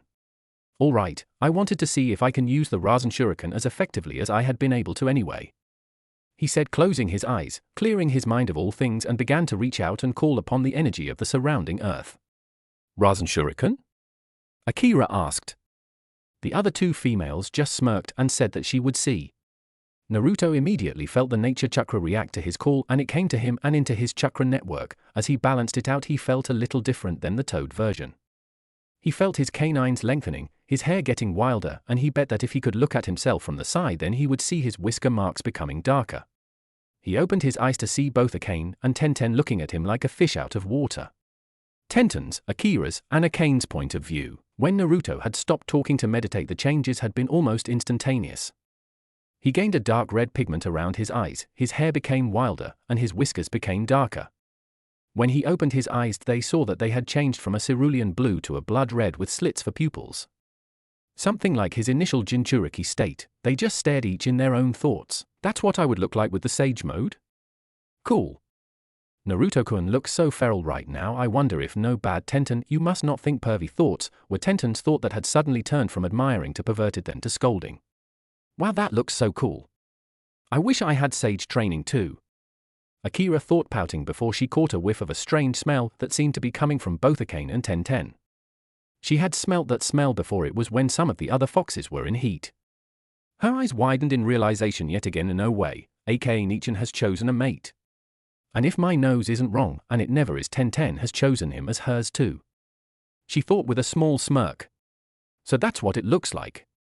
I've never seen the sage mode of my clan, but I knew it was powerful. But by the feel of Naruto's chakra levels, that just skyrocketed, I didn't expect it to be this powerful. With the Toad's version, his reserves did the same, but if he were to combine those two together, then there's no telling to how powerful he could become. I have defiantly picked a worthy mate. Akane's thoughts trailed off to the M-rated area as she began to get a little hot under the collar. Normal point of view, what? Naruto asked, his voice sounding a little deeper. Three shocked and two slightly turned on women snapped out of their scolding, realizing her perverted thoughts to see Naruto looking at them with a raised eyebrow. Blushing and looking sheepish, they nodded in approval. "It looks good, Naruto-kun, though I can see what you mean by differences," Tenten said to Akane, who nodded. "I thought that there would be differences, but I mostly meant with the pupils and the eye and pigment coloring, not growing more feral to go with," she said. This perked Naruto's interest. "What do you mean by that, Akane-chan?" he asked. "Well, like I explained to you before, I had said that there would be a change in the pigment and eye colors to match that of a fox's, right?" She got a nod from him. "The thing is that I've never seen my clan's version of sage mode being used by humans before. Only by the sages of the clan. I didn't expect you to become feral looking. People could mistake you for using my chakra if you were letting out killing intent," she explained. "What do you mean by using your chakra, Akane-chan?" Akira asked, confused. Akane looked a little surprised at the question. "You know I've been sealed for the last 13 years, right?" she asked her sister. Akira nodded. "Well, meet my Jinchuriki," she said, pointing to Naruto, who waved. "So you're the one that she got sealed into. Just let me tell you this though." Her face started to take on a threatening look, with her eyes narrowing into a glare, and she bared her teeth. "If you hurt my sister, I will hunt you down and make you wish you were never born a man," she said before her look turned into a smile. "But if you don't, everything will be all right between us," she said, causing Naruto to shiver and nod his head fast in fear. Even fox females are scary, he thought. "Now let's try out the Rasen Shuriken," he said with a maniacal grin that was mirrored by the other two, and one that was sweat dropping at the looks of the others. To have that look, this has got to be a good jutsu, Akira thought at seeing the looks of her sister, Tenten, and Naruto. Tenten had the look because she liked anything that was shaped like a weapon and caused mass destruction, and Akane because she liked things that caused mass destruction and anything that went boom. Who said that girls didn't like things like that? Forming his favorite hand sign and forming two clones, he held his hand out, with one positioning its hands facing his and the other starting to jab at them. It went on for a few seconds before they started to see the Rasengan form. Then it started to glow a ghostly white. Growing 4 blades, it took the shape of a small shuriken, then started to grow larger, while a screeching sound almost like a bell could be heard getting louder as the Rasen shuriken took shape. Such chakra! To be able to have wind manipulation of this level. Even our best wind users can't do this kind of thing. Just who is this guy? Akira thought in amazement as she gazed at the jutsu. Everyone stared at it in remembrance and in one case shock for a minute before Naruto brought his hand up and aimed for the sky, shouting, "Wind style, Rasen shuriken." He threw it. He waited for it to get a good distance into the air before snapping his fingers. The effect was instantaneous as the Rasen shuriken expanded, becoming 1/4 of a mile in diameter. When it finished growing, it became a huge sphere of pure wind and chakra. The screeching sound was now way louder than before. The Hokage Tower, what the fuck is that? The old Hokage shouted as he looked out of his window to a distant training field. The day had started normally enough, but then this had happened. He had been taking a break from his paperwork and had been looking out of the window when he saw a giant shuriken fly into the sky. Then it had suddenly expanded and turned into the dome that he and probably everyone in the village could now see and hear if the slight sound of a bell that could be heard was to go by. Anbu! He called for the Black Ops team. Yes, Hokage-sama. The one wearing the cat mask stated as they appeared, saluting their aged leader. Go and investigate whatever or whoever is causing that. Hiruzen ordered, pointing to the visible dome of wind in the distance. Yes, sir. They all said at once and left in the body flicker technique. As he looked on at the now dispersing dome, he couldn't help but think, whatever jutsu that is, it's surely S-ranked. I hope to hell whoever the wielder is that is on our side. Back with Naruto and the girls. That was awesome! They all shouted as they looked at the damage to the training field. After the S-ranked jutsu had dispersed, the training ground was a complete mess. There were trees ripped up and thrown everywhere, and there was a crater where the dome of wind and chakra had touched the ground. I feel like I can pull a 5 more before I run out of sage chakra. That will defiantly come in handy. Naruto thought, impressed as before he could only fire off about 2 Rasen shurikens before he lost sage mode, but now it felt as if he had gathered enough nature chakra for 6 of the things. Must be the increased chakra reserves. He decided. I love this jutsu so much, destruction. Wonder what would happen if he made another elemental variant to the Rasengan. Akane thought as she wondered at all the possibilities that elemental variants to the Rasengan. The damage caused by this is impossible to match with any other jutsu except for the tailed beast bomb. Still, even if it's been a while since I've saw it, the damage it causes still amazes me, were Tenten's thoughts as she looked on in awe. Such a jutsu! To even be able to use it must have taken months if not years of training. I understand why One-chan chose him for her mate. Akira thought as she gazed in shocked amazement. Naruto suddenly realized something. Girls? He asked nervously. Yeah? They turned to him as they heard the nervousness in his voice. I think that the whole village was able to see that. He said, still nervous, causing the girls' eyes to widen in realization, so I think that we should run. He shouted the last part as they took off at high speed. They didn't stop running until they were 2 miles away from the field. The next morning, Naruto sighed as he walked onto Training Ground 7. It seemed that his and the girls' escapade yesterday had stirred quite the fuss.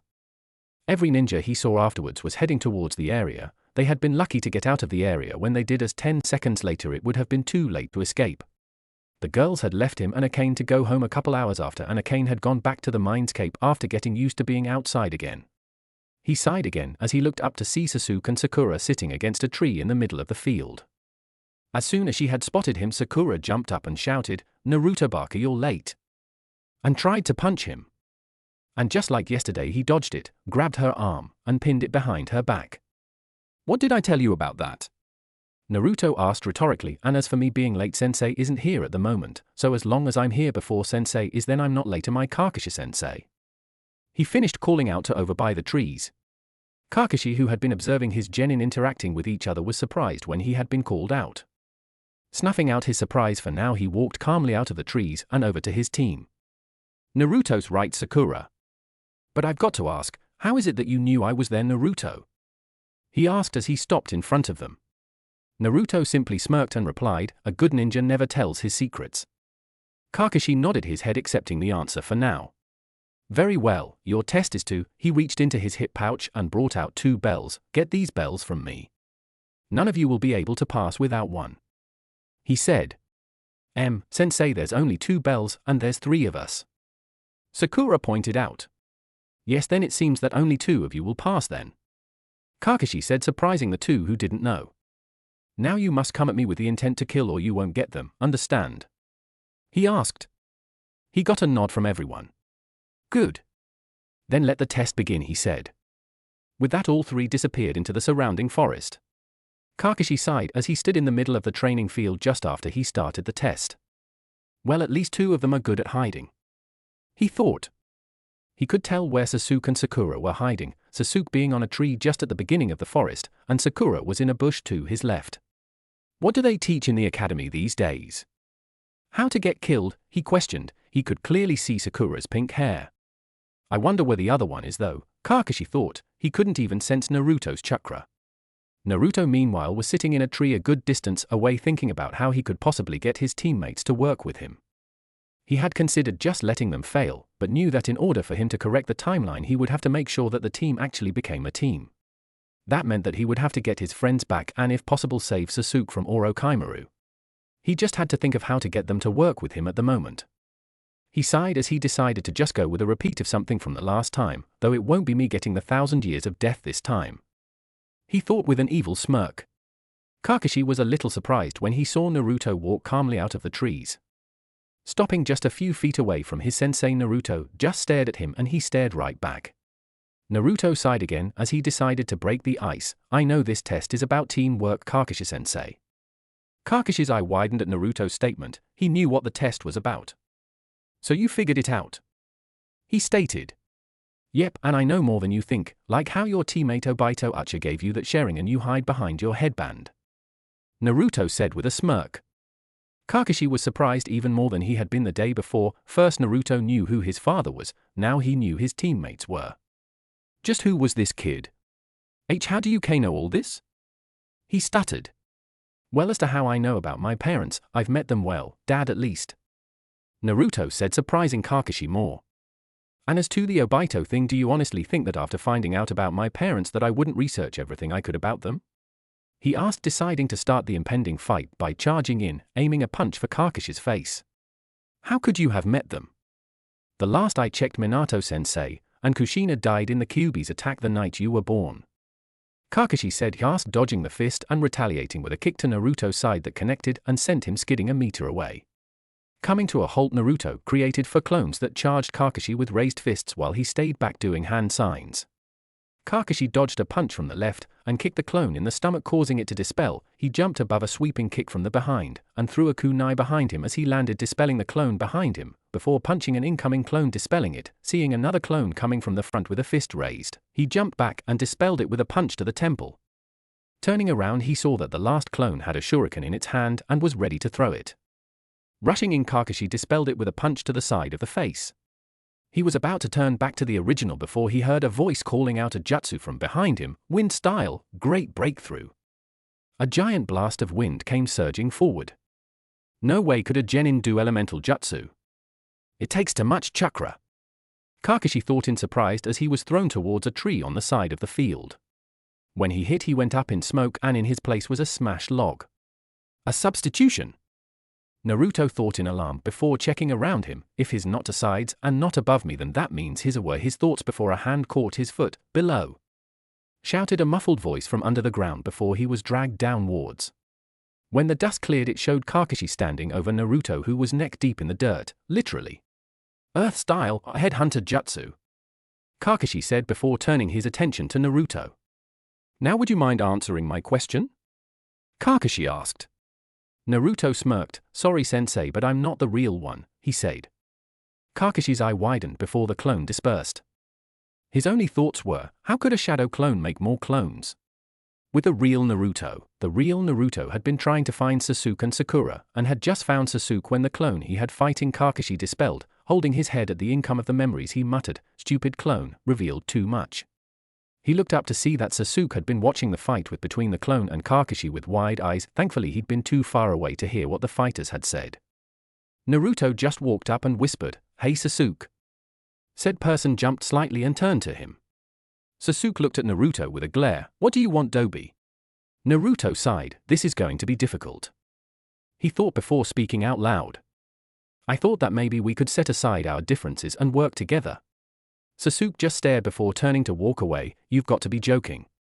As if I'd work with you, he said arrogantly. Naruto sighed in annoyance and jumped in front of Sasuke, blocking his way, and said angrily, will you just listen to what other people are saying for once in your life? Sasuke just stared blankly at him before he said, fine. What is it you had in mind? Naruto smirked, good, now before I tell you my plan we have to find Sakura. He said, why would we need her to pass this? Sasuke asked with a raised eyebrow. Naruto just asked, have you ever heard of a two-man genin cell before? Sasuke shook his head in the negative. Exactly, they've all I've ever seen are the 3 genin and the Jonin sensei. So this test has to be a setup, make us fight each other over the bells thing. Naruto explained, smirking at Sasuke's face, which had become more and more surprised as he spoke. Thinking it over, Sasuke realized that what Naruto said was true. He almost slapped himself for not figuring it out before now. Fine, let's find Sakura, he said in depression. I knew you'd see it my way, Naruto said with a grin. Finding Sakura had been easy after Kakashi had done his lesson on genjutsu. We all know what was in the genjutsu, it was the same as canon. It had been convincing her to work with them, that was the problem. She had been all for helping Sasuke, just not Naruto. Though in the end they did get her to agree with them. After explaining his plan, Naruto set out to be the main distraction. With Kakashi, after Naruto's clone had dispelled, Kakashi had been thinking over on how he could have possibly known everything that he did. Like how he knew who his parents were, or how Naruto knew he had the Sharingan. Kakashi knew that Obito being his teammate was common knowledge to anyone who researched the Yondaime students. What he didn't know, however, was how Naruto knew about his parents. The Hokage had kept his heritage secret to protect him, damn it. He also knew the Hokage had planned to reveal his heritage when he reached Chunin, and tell the village when he reached Jonin. But what was really bothering him was the fact that not only had Naruto known about them, but claimed to have met his father. Something that should have been impossible. How could he have met them? The last I checked, Sensei and Kushina-san were dead. He thought, trying to wrap his head over it all. He was snapped out of his thoughts when he heard the sound of a kunai cutting through the air. He tilted his head to the left so it would fly past him. So you're trying again? Kakashi said, turning to Naruto, who was standing a few meters away. Well, if at first you don't succeed, then try again, is the saying, isn't it? Naruto asked, getting into a fighting stance. True. But you still haven't answered my question, Kakashi said, getting into his own stance. Sighing to himself, Naruto thought of how to explain it and finally thought of a variation of the truth. It was the night of the scroll incident. Naruto said, surprising Kakashi slightly, when I had gotten home I was feeling depressed at finally knowing why I was hated. You should know what my life has been like, seeing as you were one of the Ambu that was protecting me most of the time, he said, causing Kakashi to lower his gaze. What Naruto was saying was true. He had been beaten numerous times, and the only reason Kakashi and his other protectors hadn't been able to stop them was that they had been out on missions only they could do. Yeah, I know. But for what it's worth, sorry for not being able to stop some of the beatings, Kakashi said in a depressed tone. The ones that got through were during the times when I and the others that don't hate you were out on missions, he explained, causing Naruto to smile slightly. Yeah, I figured as much, Naruto said. But back the story, he said, causing Kakashi to perk his head up eagerly. I was so full of hatred that I went into the seal. Kakashi's eyes widened. I met the Kyuubi, and Akane-chan, tempted me into removing the seal. Kakashi's eyes widened even further.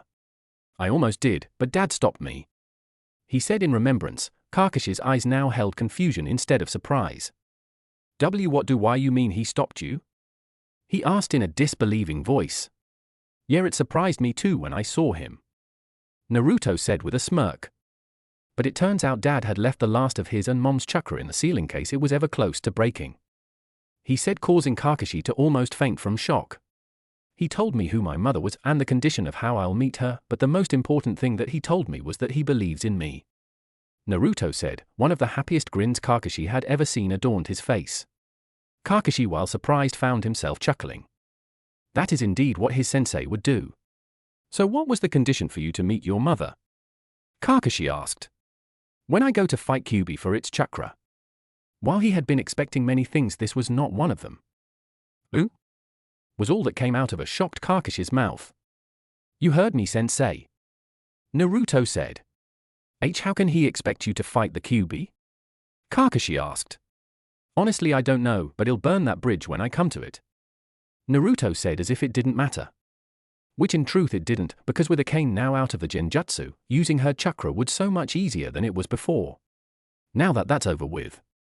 Naruto sighed before cupping his hands around his mouth. He shouted, "Now guys." As he shouted, Kakashi realized that for the most part Naruto had used this as a distraction. When Naruto had given the signal, the area was immediately showered with kunai and shuriken. Kakashi dodged most and deflected the rest. Fire style, fireball jutsu. He heard Sasuke shout as he felt a heat on his back. He turned and saw a huge fireball bearing down on him. Oh come on. Two genin that can use elemental jutsu, he thought as he barely dodged it. Wind style, great breakthrough. Naruto shouted from the opposite side of the fireball, letting loose a blast of wind that caused the fireball to not only grow but change directions, as he had put more chakra into his jutsu than Sasuke had his. This is why they don't teach this stuff in the academy. Kakashi thought, inwardly crying anime tears as he substituted with a log, only to have to jump back from a volley of shuriken from Sakura, who had been waiting in the tree line. But when he had jumped back, he found himself stepping on a thin line of ninja wire, causing yet another wave of kunai to come from the trees. Where'd they get all the kunai, he wondered. He dodged to the right and immediately felt his legs being held down by something. Looking down, he saw that he was held down by a pair of hands coming out of the ground.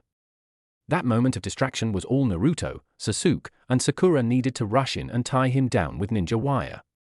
When he had been tied down, the hands that had been holding him dispelled in a puff of smoke. That little copycat, Kakashi thought, with a sweat drop when he saw his own jutsu being used against him. Seeing that their sensei couldn't move, Sakura walked up to him and pulled the bells from where they had been tied to his belt. Well, it seems that you passed, Sakura. Now who are you going to give the other bell to? Kakashi asked.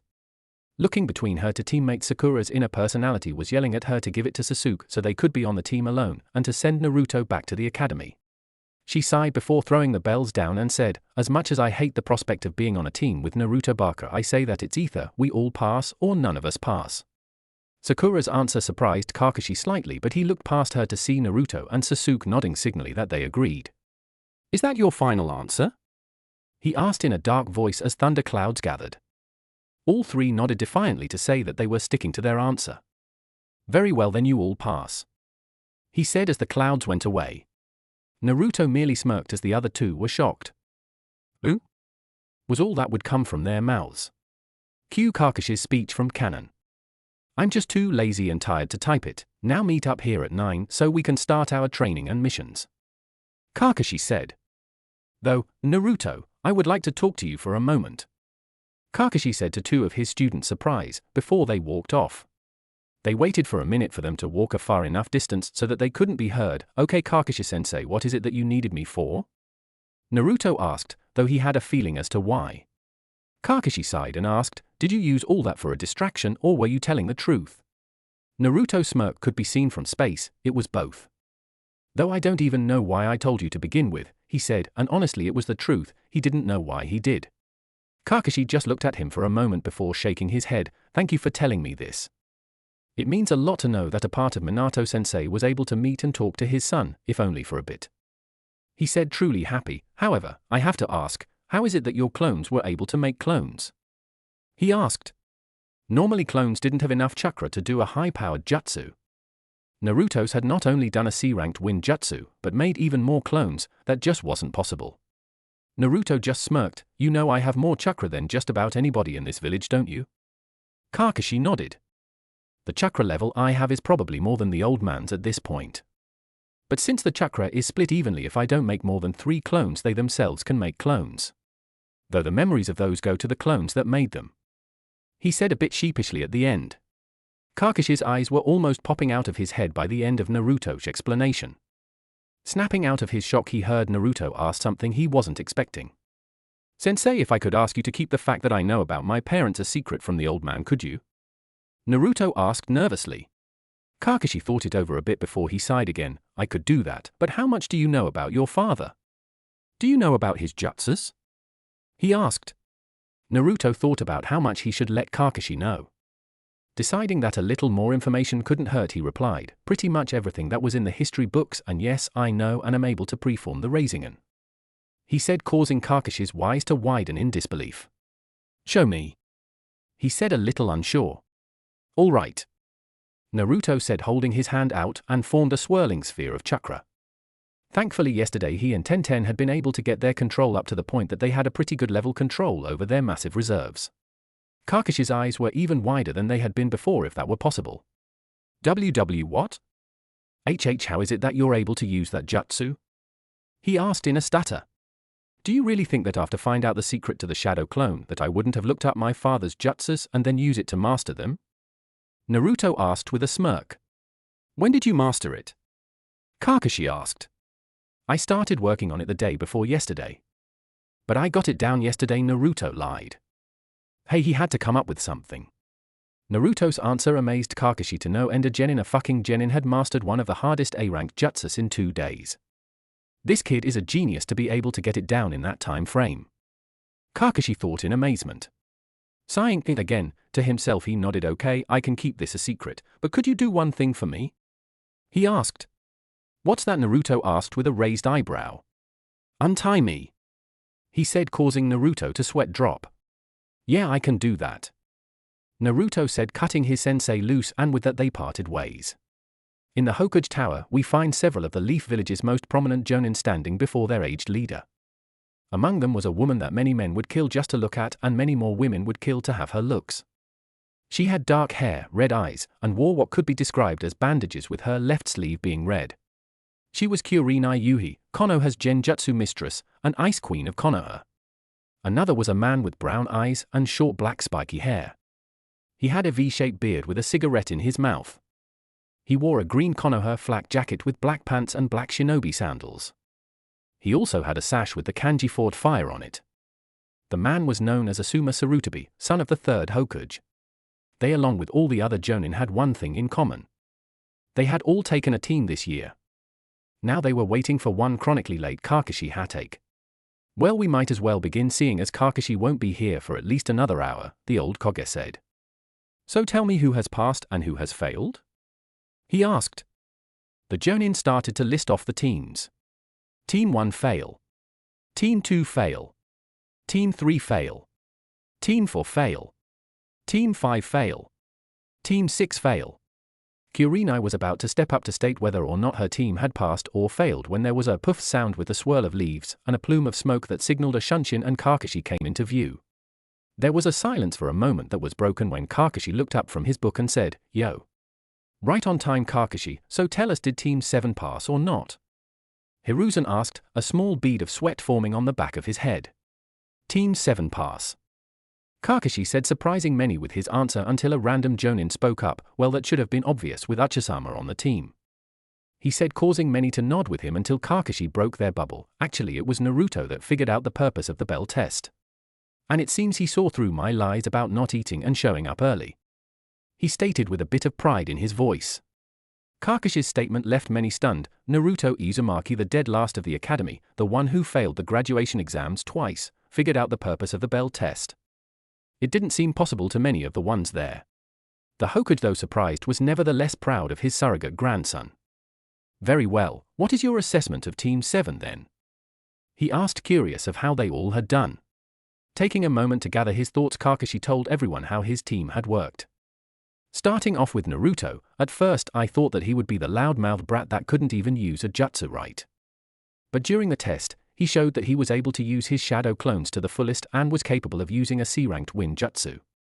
He said, surprising everyone there, that the Dobi of the academy has such skill. But I was greatly surprised that he not only figured out the true purpose of the test, but convinced the others to work with him. Naruto has the ability to be a great team leader and is the strongest on my team and, quite possibly, his whole class. Everyone was surprised even more than they were before.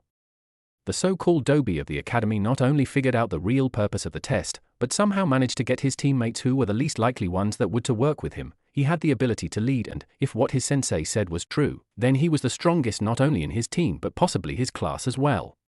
The Hokage was extremely proud of Naruto, but despite how proud he was, he needed to know the strength of all his future soldiers, not just one of them.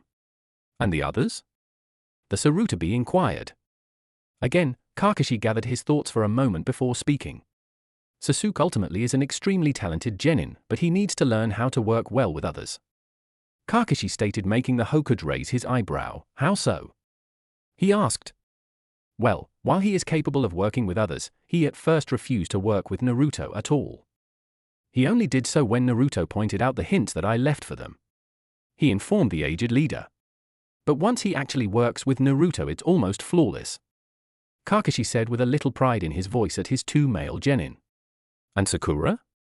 The Hokage asked. At this, Kakashi's attitude visibly deflated, his shoulders slumped and his head dropped a bit.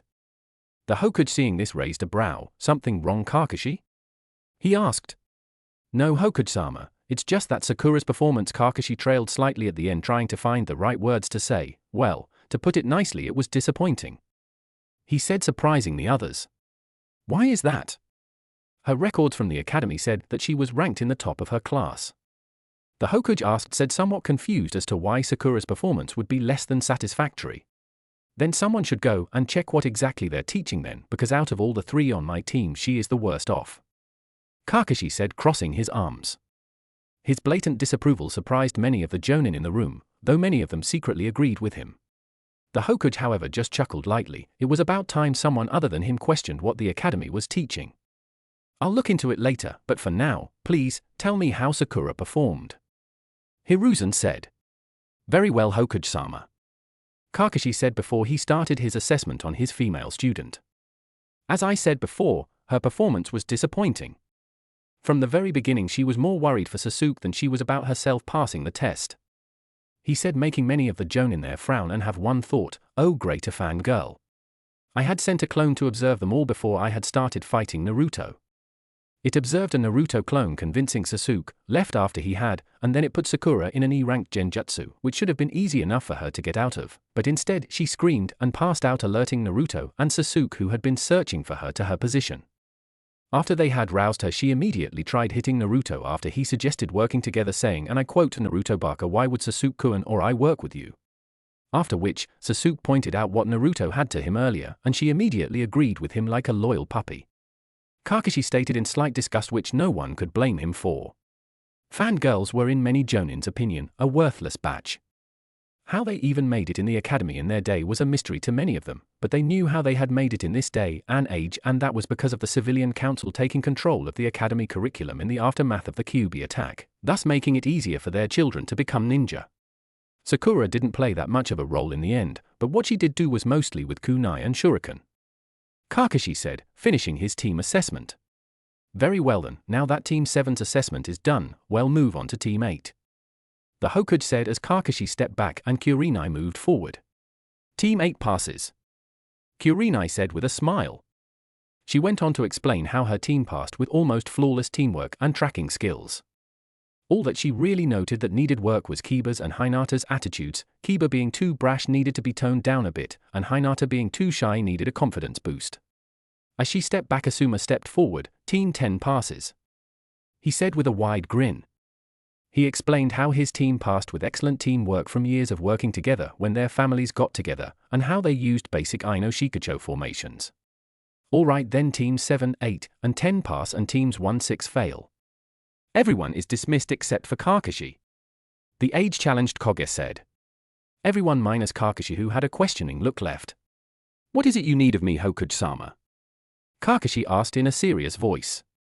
The Hokage sighed before he spoke. I have a feeling that there's more to Naruto's skills than you told everyone. He said.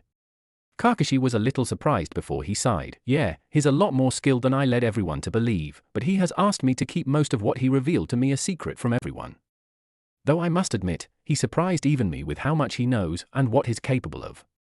Kakashi said with no small amount of pride in his voice. Now Hiruzen was surprised, but extremely proud at the same time. Surprised that Naruto wanted to keep secrets from him, and proud because he was becoming quite the ninja. But he understood that every ninja had to have his secrets.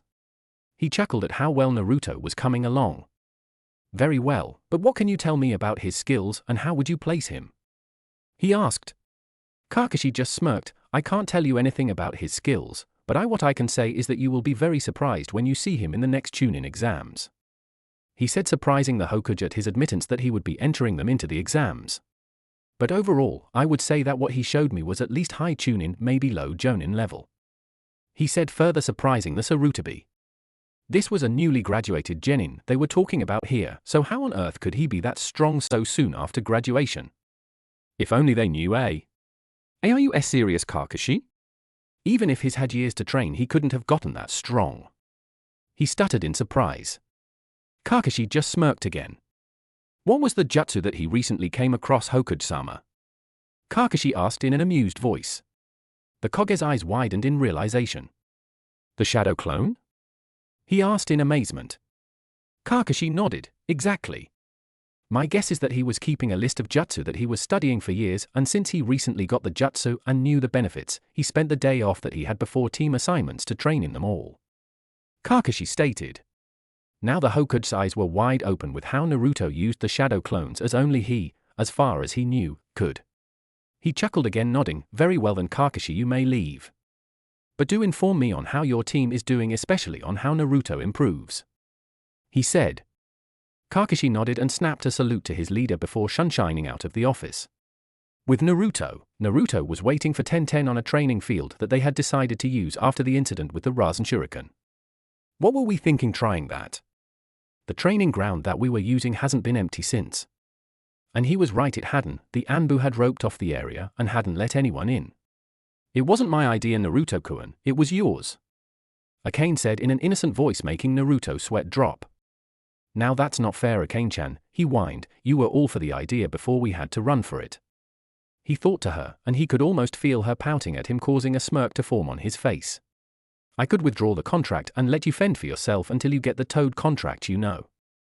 Akane said, trying to get to him, and it worked like a charm. When he had heard what Akane said, Naruto had somehow brought himself into the Mindscape and was now kneeling in front of her. Please don't do that, Aka-chan, I'll do anything to keep the ability to summon. He said, and then thought of something. Besides, how am I going to be able to bring you out of the seal for our date tonight? He asked. Now that had her wide-eyed and blushing. A D-date? She asked. What? Can't I take you or Tenten out every now and then? He asked, trying to figure out why he didn't do this when the three of them first got together. The next thing he knew was that his lips were being assaulted by Akane's own. It was a bit of a surprise to him because when it came to this kind of activity, Akane was usually on the shy side. He opened his mouth when he felt her tongue asking for entrance and proceeded to battle with hers. He won, and though they had kissed before, it was never like this, and he was a bit surprised when he found that her mouth tasted like raspberry. Akane moaned when Naruto's tongue massaged hers. Akane was in heaven. She had never felt like this before. Oh Kami, if this is what kissing feels like, then I can't wait for when he's in his older body to get to the good stuff. Akane thought, moaning again. When the need for air became apparent to them, they pulled away from each other, panting a bit. I guess that you want to go out tonight? Naruto asked with a knowing smirk. Akane nodded in excitement. Oh yes, I would really enjoy being able to go on a date tonight, Naruto-kun. Akane said in an equally excited voice. Though summon me when you get out, Tenchan is here.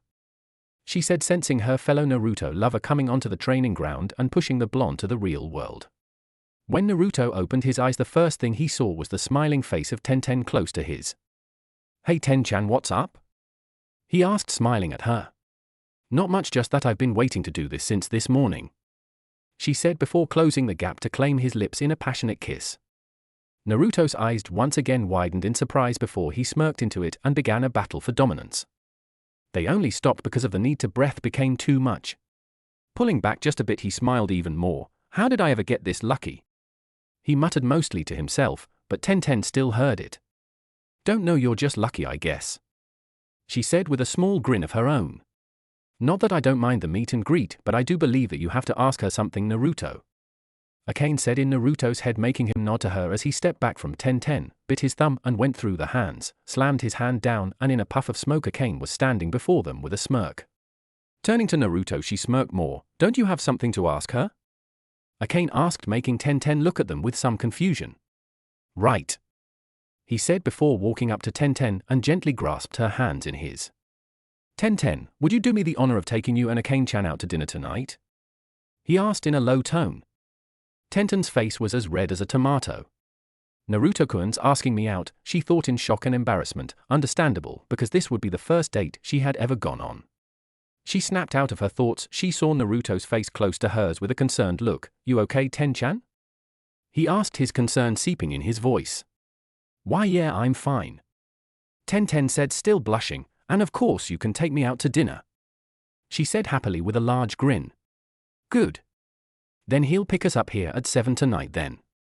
Akane, who had been watching from the side, said, and grabbed Tenten's arm in hers and began dragging her away. Said panda-haired girl was too confused as to why she had grabbed her and was dragging her off to do anything about it.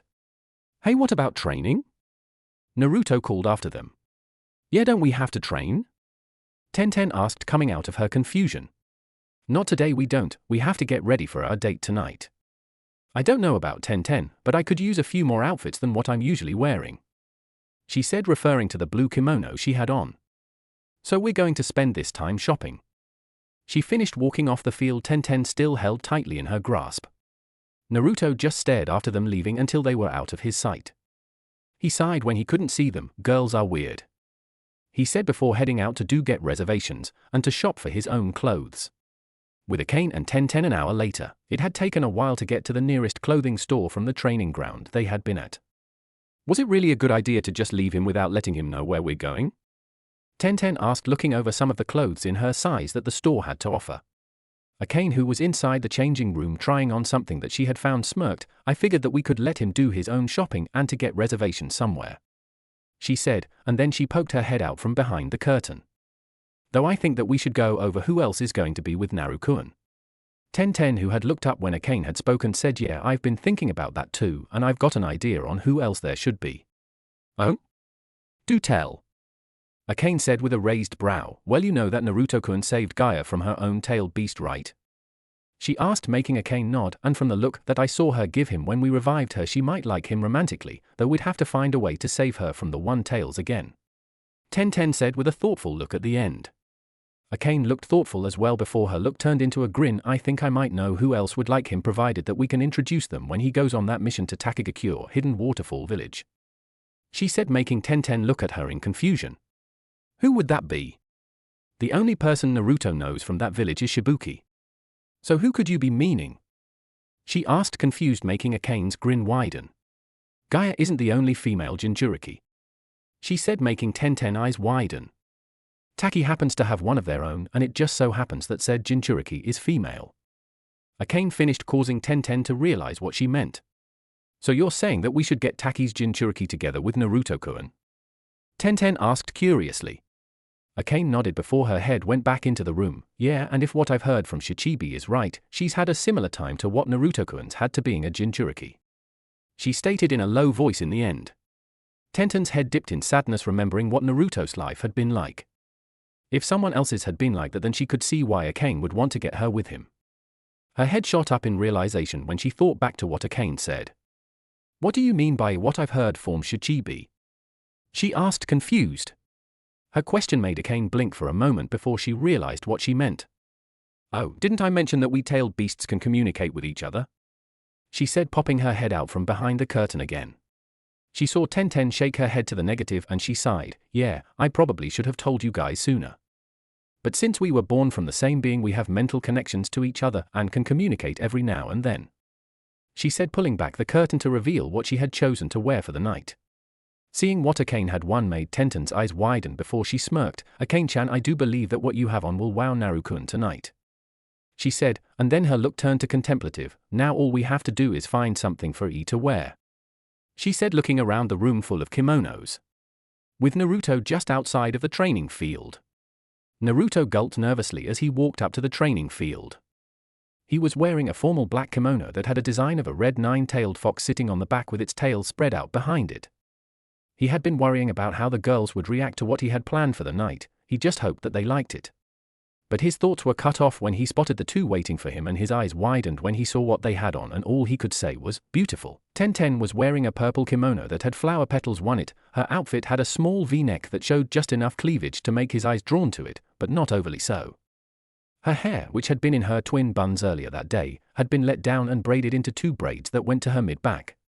Akane had on a dark blue kimono that had a design of swans flying all over. It had a bit more of a V-neck than Tenten's, but not too much more. Her hair, which was usually down to her shoulders, was done up into a bun. He also noticed that she had genjutsu hiding her fox features. Overall, they looked absolutely stunning. The girls, seeing Naruto staring at them, smirked to each other. Mission make Naruto wowed beyond belief accomplished. They thought as one and then blushed when they heard what he said. Though they had to admit that he looked quite good as well. Naruto snapped out of his wowed state when Tenten waved her hand in front of his face, and he blushed when he realized that he had been staring. "So should we get going?" he asked nervously. The girls looked at each other and nodded. "Yes," Akane said with a happy smile on her face. With that, they joined their arms with his and walked off the training field. 10 minutes later. "Naruto-kun, how did you possibly get a reservation to this place?" a surprised Tenten asked in shock. They were standing in front of the most popular restaurant in Konoha called the Golden Leaf, a very big restaurant that had 2 floors, the first mainly being a dance floor with some dining tables around it, and the second was for dining alone that had a great view of the village. Naruto just smirked and mysteriously said, "I have my ways, Ten-chan, I have my ways." And with that he led them into the restaurant and up to the reservation desk, and said, "Reservation for Uzumaki." The waiter looked into his book before looking up and said, "Uzumaki reservation for 3, come right this way." And led them up onto the second floor next to a window. "Your server will be with you momentarily," the waiter said, handing them their menus as they sat and walked away. "Okay, spill Naruto-kun, how did you get reservations to this place?" Akane said with narrow eyes that were mirrored by Tenten and were pointed directly at him. Naruto shivered a little before he explained, "Well, you see, Akane-chan, I happen to know the owner, and he's one of the few that don't hate me, and he set me up with the reservation," he nervously said, starting to sweat a little under both his girlfriend's gazes. Akane and Tenten looked at each other a bit and then nodded their heads in acceptance. Naruto sighed in relief when they looked at their menus. Girls are scary, he thought with a sweat drop, glad that when Akane was out of the seal she didn't have a connection to his thoughts. He looked up from his own menu when he heard the server approaching the table. "Hello, may I take your order?" The cheery girl said.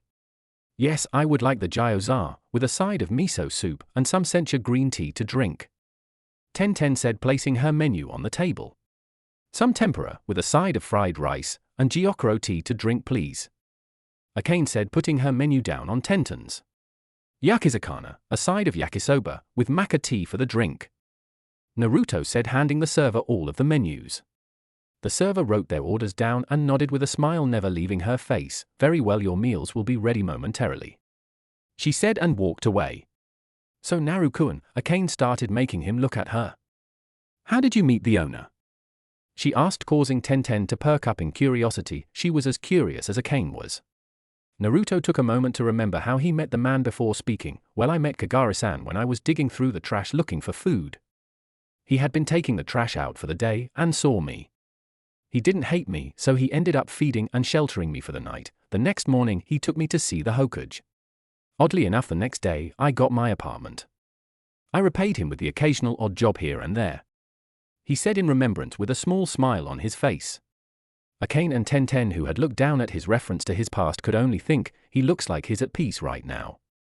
And it was true. Naruto's small smile and the far-off look in his eyes made him look at peace with the world. "Okay, I have got to meet this guy. To cause such a reaction from Naruto, he must be a really good person," Akane thought. Tenten's were along the same line. They were snapped out of their thoughts when their food and drinks arrived and were sat in front of them. "Here's your meals, I hope you enjoy them," the cheery server said before walking off. The meal passed by with them mostly getting to know Akane better, seeing as Naruto and Tenten had known each other for years.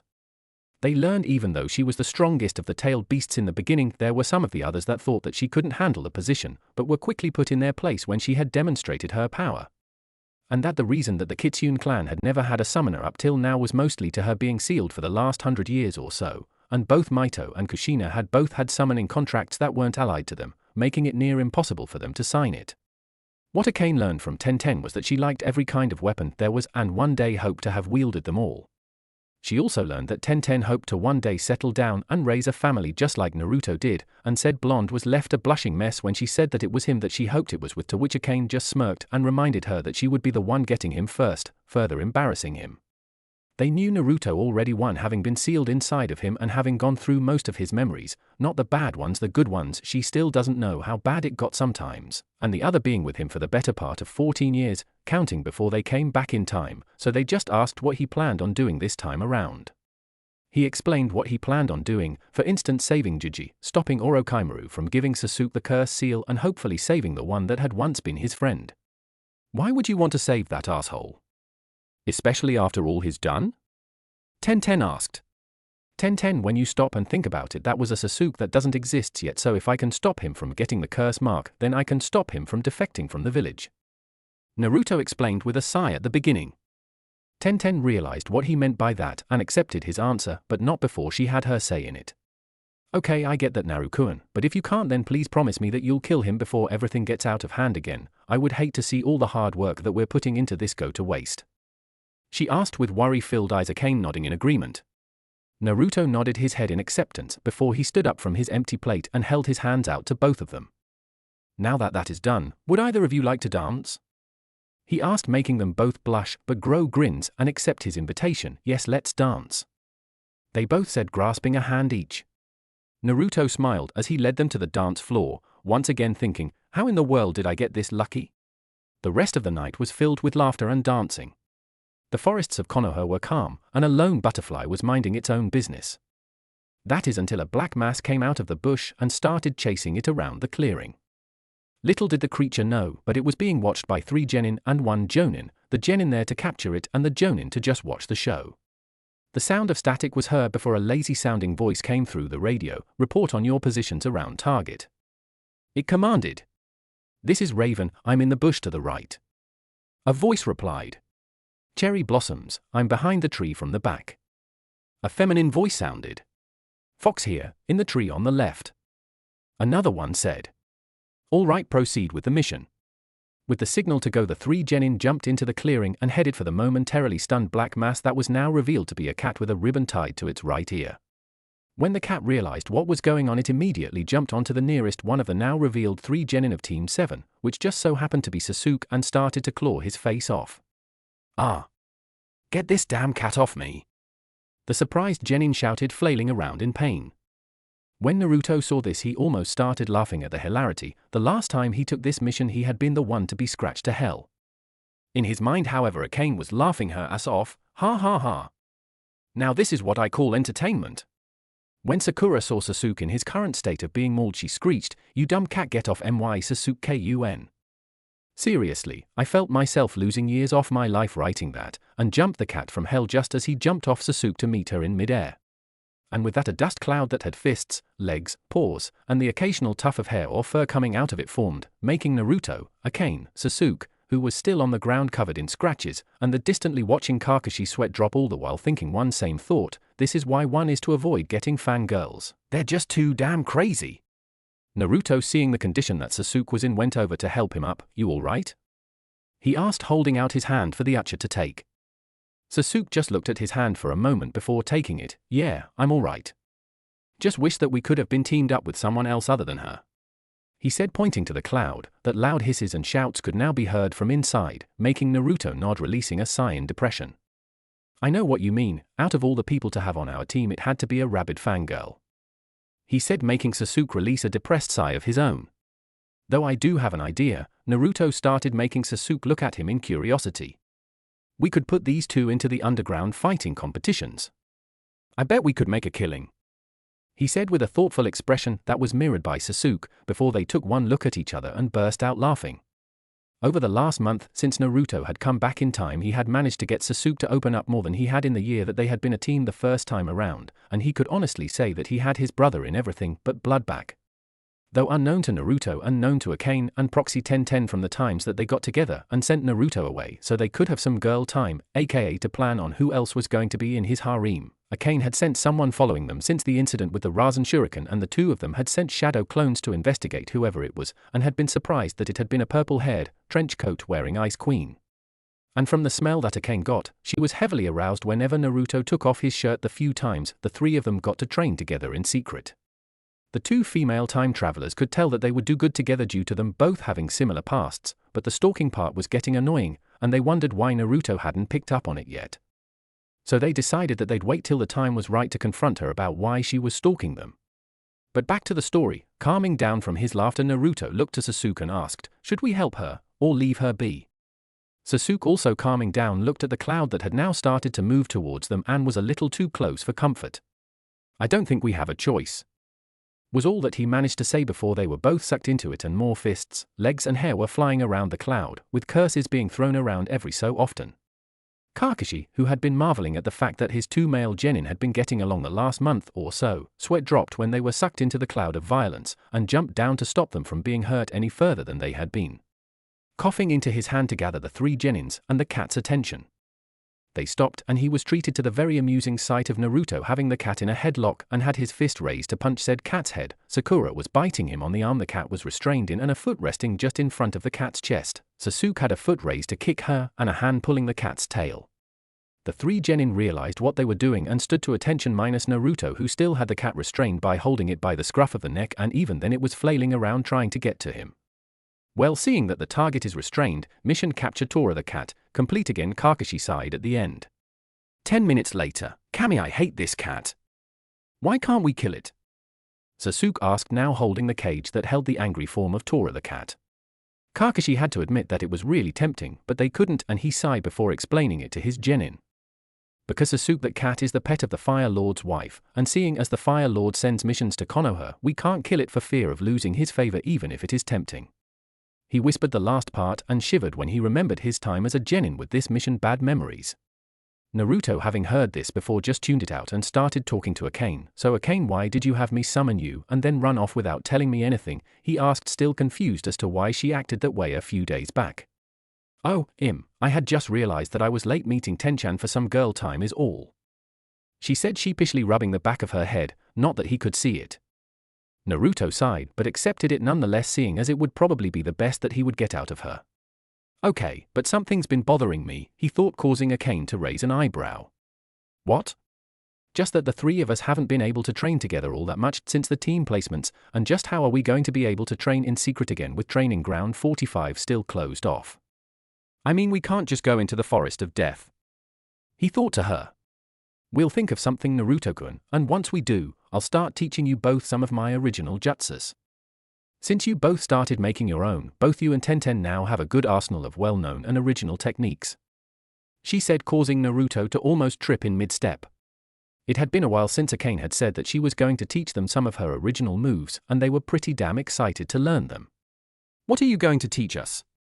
Is it really cool? He asked excitedly, causing Akane to giggle into her hand. You'll see, Naruto-kun, but you're at the mission assignment room. She informed him, causing Naruto to jerk his head up to see that they were indeed just outside the room where they got missions. He sighed again, causing his teammates to look at him weirdly. You okay, Naruto? You look like you zoned out for a while. Kakashi asked, somewhat worried for his sensei-son. Naruto just nodded and rubbed the back of his head, looking sheepish. Yeah, I'm fine, sensei. Just been thinking on a few techniques I'm trying to improve, and I guess that I just got lost in my thoughts. He said, causing Kakashi to nod and go back to his book, Sasuke to raise a brow, and Sakura to humph and look away.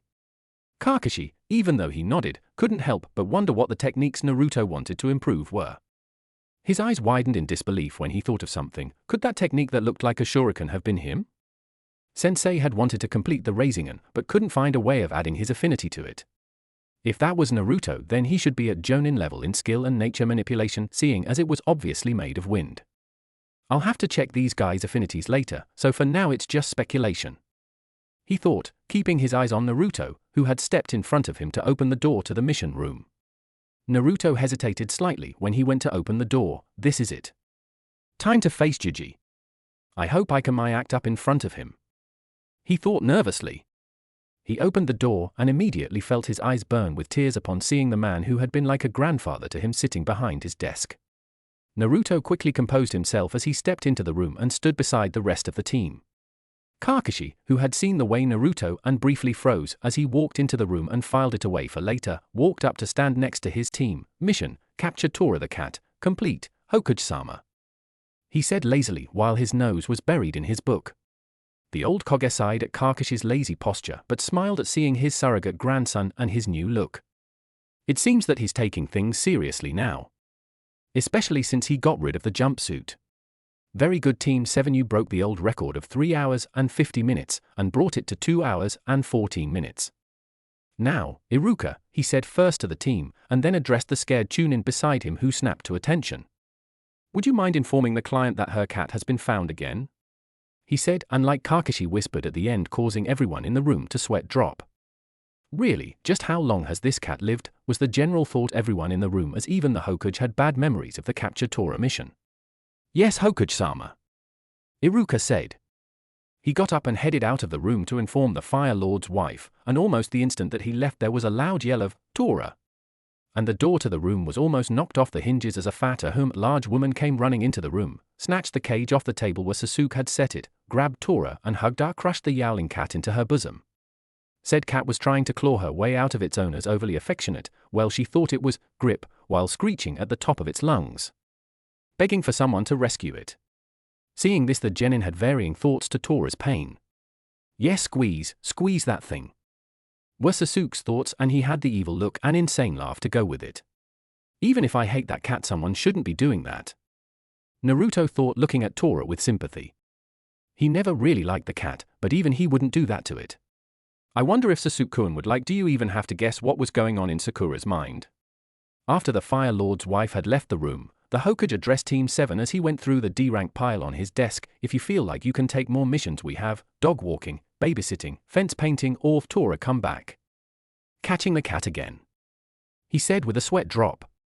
Actually, Hokage-sama, I believe my team is ready for a C-rank mission, Kakashi said, not wanting to see his team suffer anymore, and knowing that at least 2 of them were ready for one, and he unknowingly stopped Naruto from bribing the Hokage with the secret of defeating paperwork to get it.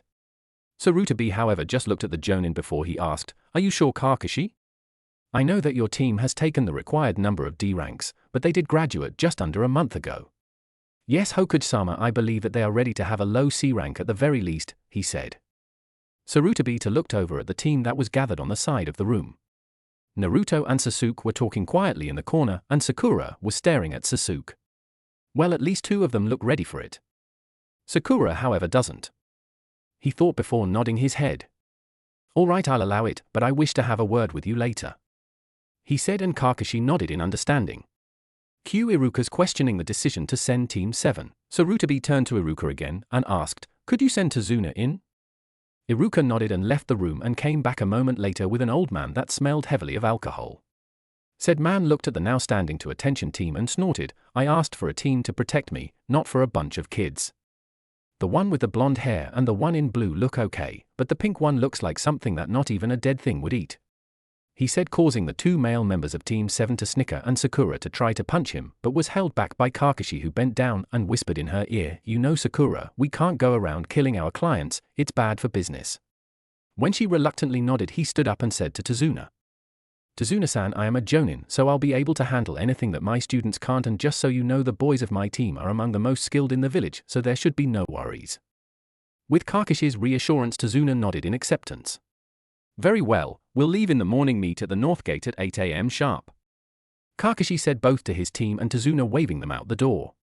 I'll see you guys later, I've got someone to meet, Naruto said, but before he could leave he was stopped by Sasuke, who had his hand on his shoulder. Hold up, Naruto, he said. The blonde looked at him curiously. You're always saying you've got someone to meet after training, but we don't even know who this person is, Sasuke said, causing Naruto to realize what he wanted. And you want to meet her, don't you? He asked, and Sasuke nodded. Naruto sighed before grabbing him by the arm and shining away from a confused Sakura. Back in the Hokage's office, Sarutobi, after making sure that the genin were gone, put up a silencing seal before he spoke. Care to explain why you would request a C rank when there is clearly a genin on your team that is not ready for one? His question made Kakashi sigh. I'm hoping that if she sees what the real world is like, she might start to take being a shinobi seriously. Because if she doesn't, then I'm seriously thinking of dropping her from my team, or if not, then having Guy train her for a month, he explained. Sarutobi's eyes widened when he heard Kakashi's alternative. He wouldn't send even his most hated enemy to train with my Guy for a full month. Kakashi, don't you think that Guy's training would be a bit much for her to take? The aged Kage asked nervously. Kakashi just shook his head in the negative. If it would help get the point that this is not a game across, then no, he said before his head dropped in depression. Honestly, Hokuji-sama, I've tried everything I can think of to get her out of her fangirl phase, but nothing's worked. He said in a depressed tone that had the old Kage sympathy going out to him. I can understand that, Kakashi, so how about a compromise? He said, making Kakashi's head snap up to look at him. What I'm offering is to send a Tokubetsu Jonin with you to help out in case things don't go as planned. He said. Kakashi thought it over. On the upside, he would get to have an extra person to help with the genin of his team, and possibly with any missing nin that came along, slim as it would be. Oh, if only he knew. But on the downside, he would have someone else to watch out for if things get tough. Seeing as the pros outweighed the cons, he nodded to the old leader in acceptance. Very well then, Anko Mitarashi will meet you at the gate tomorrow at 8. The Hokuji said, making Kakashi's eyes widen at the name. He didn't really dislike her, but he had heard of her tendencies both during and after missions, and would rather have had someone else on the mission with them. Hey, are you sure about sending Anko of all people, Hokuji-sama? Kakashi shakily asked. The aged leader chuckled. Yes, Kakashi, I am very sure. Not only can she help get Sakura out of her fangirl stage, but it seems that she has taken a particular interest in one of your students. Namely Naruto. He said with a perverted giggle at the end. Kakashi's eyes widened even farther than before with the information that he had been given. I don't know whether I should be jealous or scared for his chastity. Kakashi said, and the old Kage nodded his head in agreement before he sent an Anbu to inform Anko that she would be joining them on this mission. 5 minutes before, with Naruto and Sasuke, arriving 2 blocks away from where they had originally been, Naruto let go of a now dazed Sasuke who was holding his head and looked like he was going to vomit. Naruto chuckled when he saw his friend's current state. It'll clear up in a minute, he said. When it had Sasuke looked a little ticked off. You could have warned me you were going to do that, he said, annoyed, causing Naruto to chuckle again. Yeah, but where's the fun in that? He asked, causing Sasuke to roll his eyes in annoyance before he looked around to see where they were. So where's this friend of yours that you said you were meeting? He asked with a raised brow. Naruto grinned a bit, started walking. Oh, we're not meeting her here. I just wanted to get away from Sakura. His statement caused Sasuke to sigh but nod his head before he realized something. You said that the person you were meeting was a girl, so does that mean that you've got a girlfriend? He asked with a teasing grin. Naruto didn't say anything and continued walking. At Naruto's silence, Sasuke's eyes widened in disbelief. No way. You actually have a girlfriend? He asked in equal disbelief. Naruto sighed in defeat and turned his head towards him. Yeah, I do. And if you don't mind, we're trying to keep it secret until after the Chunin exams this year, so please don't go blabbing it. Sasuke nodded his head in acceptance. He could understand the importance of keeping something secret, that and the glare that was being leveled at him was a good incentive, as it promised a good deal of pain if he didn't keep this to himself. I can do that, he said, as they arrived on a training field to see Tenten waiting for them. The next morning just before 8, Anko Mitarashi was standing in front of the north gate of Konoha. Normally she wouldn't be caught dead doing anything lower than a B rank, but this time she was almost too happy to accept. The reason being was that she would finally get some answers from a certain blonde-haired genin. Those being 1, how was he so powerful? And 2, how was he able to pull off a jutsu that was so powerful it was felt, heard, and seen throughout the village? She could remember what it was that she had witnessed to bring up these questions. Flashback, that was some good dango, Anko said as she walked back to the forest of death from her lunch. She was just about to turn towards said forest when she heard a distant shout of summoning jutsu. And she decided to investigate just who was training so close to her forest. What she saw was 2 teens and a woman with red hair. She could recognize the 2 teens easily enough due to one of them being the Jinchuriki of the village, and having seen the other helping out around the weapons shop she frequented. What she saw looked like the blonde and the woman were trying to convince the girl to sign a summoning contract of some kind. That's odd, there aren't that many summoning contracts around. I wonder what one it is. Anko thought, focusing on the conversation a bit more, and what she heard surprised her. There's a Fox clan? And not only that, but the other person here is the Kyuubi. Just how did it get free? And just what the hell is Sage Mode? She wondered in a mixture of puzzlement and worry. She watched as they convinced the panda-haired girl to sign it and then proceeded to show her a strange sequence of hand seals. Those aren't the hand signs for the jutsu. So what are they trying to pull? She asked herself. To her amazement, when the girl tried the jutsu with the different hand signs, it worked. And what the girl summoned was even more of a shock to her. A F-Fox, she thought in alarm. When the small fox referred to the redhead as Kyuubi-sama, she was even more alarmed as her suspicions were confirmed. I have to warn Hokuji-sama, She thought turning to leave before she heard what they said about trying out Sage Mode and a jutsu that she had never heard of before, causing Anko's curiosity to get the better of her. What's the Rasen Shuriken? She wondered to herself as she observed the blonde sit to meditate. Okay, why's he just? Her thoughts trailed off when she saw the blonde's appearance change from what it normally would be to being more feral. Okay, now that's hot, Anko thought as she found herself blushing a bit at his appearance. When he stood and said that he would try this Rasen Shuriken thing, she got really excited. She however raised a brow when he summoned up a couple of shadow clowns and held out his hand to them, and they started to wave their own over it, that is until she saw the jutsu taking shape and letting out a loud bell-like screech. All that Anko could do was stare in amazement at what she was currently seeing and the advents that followed. Needless to say, she didn't get to tell the Hokage of her discovery. Flashback end. The entire month since then she had been following the three around whenever she could, and found that all three were dating. She didn't know why, but for some reason the thought made her somewhat jealous. She also discovered that the Kyuubi, or Arcane as she liked to be called, could be summoned by the two teens at any time, that both of them had 4 affinities, and that they both had enough chakra to make hundreds of shadow clones at a time. And for some strange reason, whenever Naruto took off his shirt when he got too sweaty, she found herself getting hot under the collar. Not that she could complain, seeing as he was well on his way to becoming a well but not overly so muscled young man. She had often found herself drifting off in those instances, thinking about what it would be like to be held in those strong arms of his and feel those chest muscles of his on her. Damn it, girl, you're off track. Focus, she thought with a blush as her previous thoughts were heading straight for the gutter, and wiped a bit of drool from her chin. Anko still hadn't gone to the Hokage about what she saw that day, and didn't know why. She just felt that they were hiding their strength for a reason and left it at that. She sighed in frustration and looked up to see the object of her frustration approaching the gate, studying a scroll with a thoughtful expression on his face. With Naruto current time, okay, so if I add this there and move that over here, it should be able to work, right? Naruto thought to his tenant girlfriend, looking at a seal that he had designed. The purpose of the seal was to make a shadow clone transfer muscle memory instead of knowledge when it dispelled one. The only problem was that Arcane, who had a very good knowledge of seals, had pointed out that what he had designed would make numerous copies of a shadow clone's knowledge and overload his brain. The good thing was that he had gotten most of it right, just not the part that would transfer the memory to his muscles. Naruto, never being one to let an opportunity go to waste, had another idea for the seal he had made, too. But at the moment he was working on getting it right so he could use it without endangering himself or Tenten. Not quiet, Naruto-kun, see the symbol next to the kanji there? She asked, referring to an area just next to the main portion of the seal. Yeah, what about it? Naruto asked, making her roll her eyes. You need to move that over to the center of the seal and replace it with that one there, she said, producing an image of what to do and sending it to his mind's eye.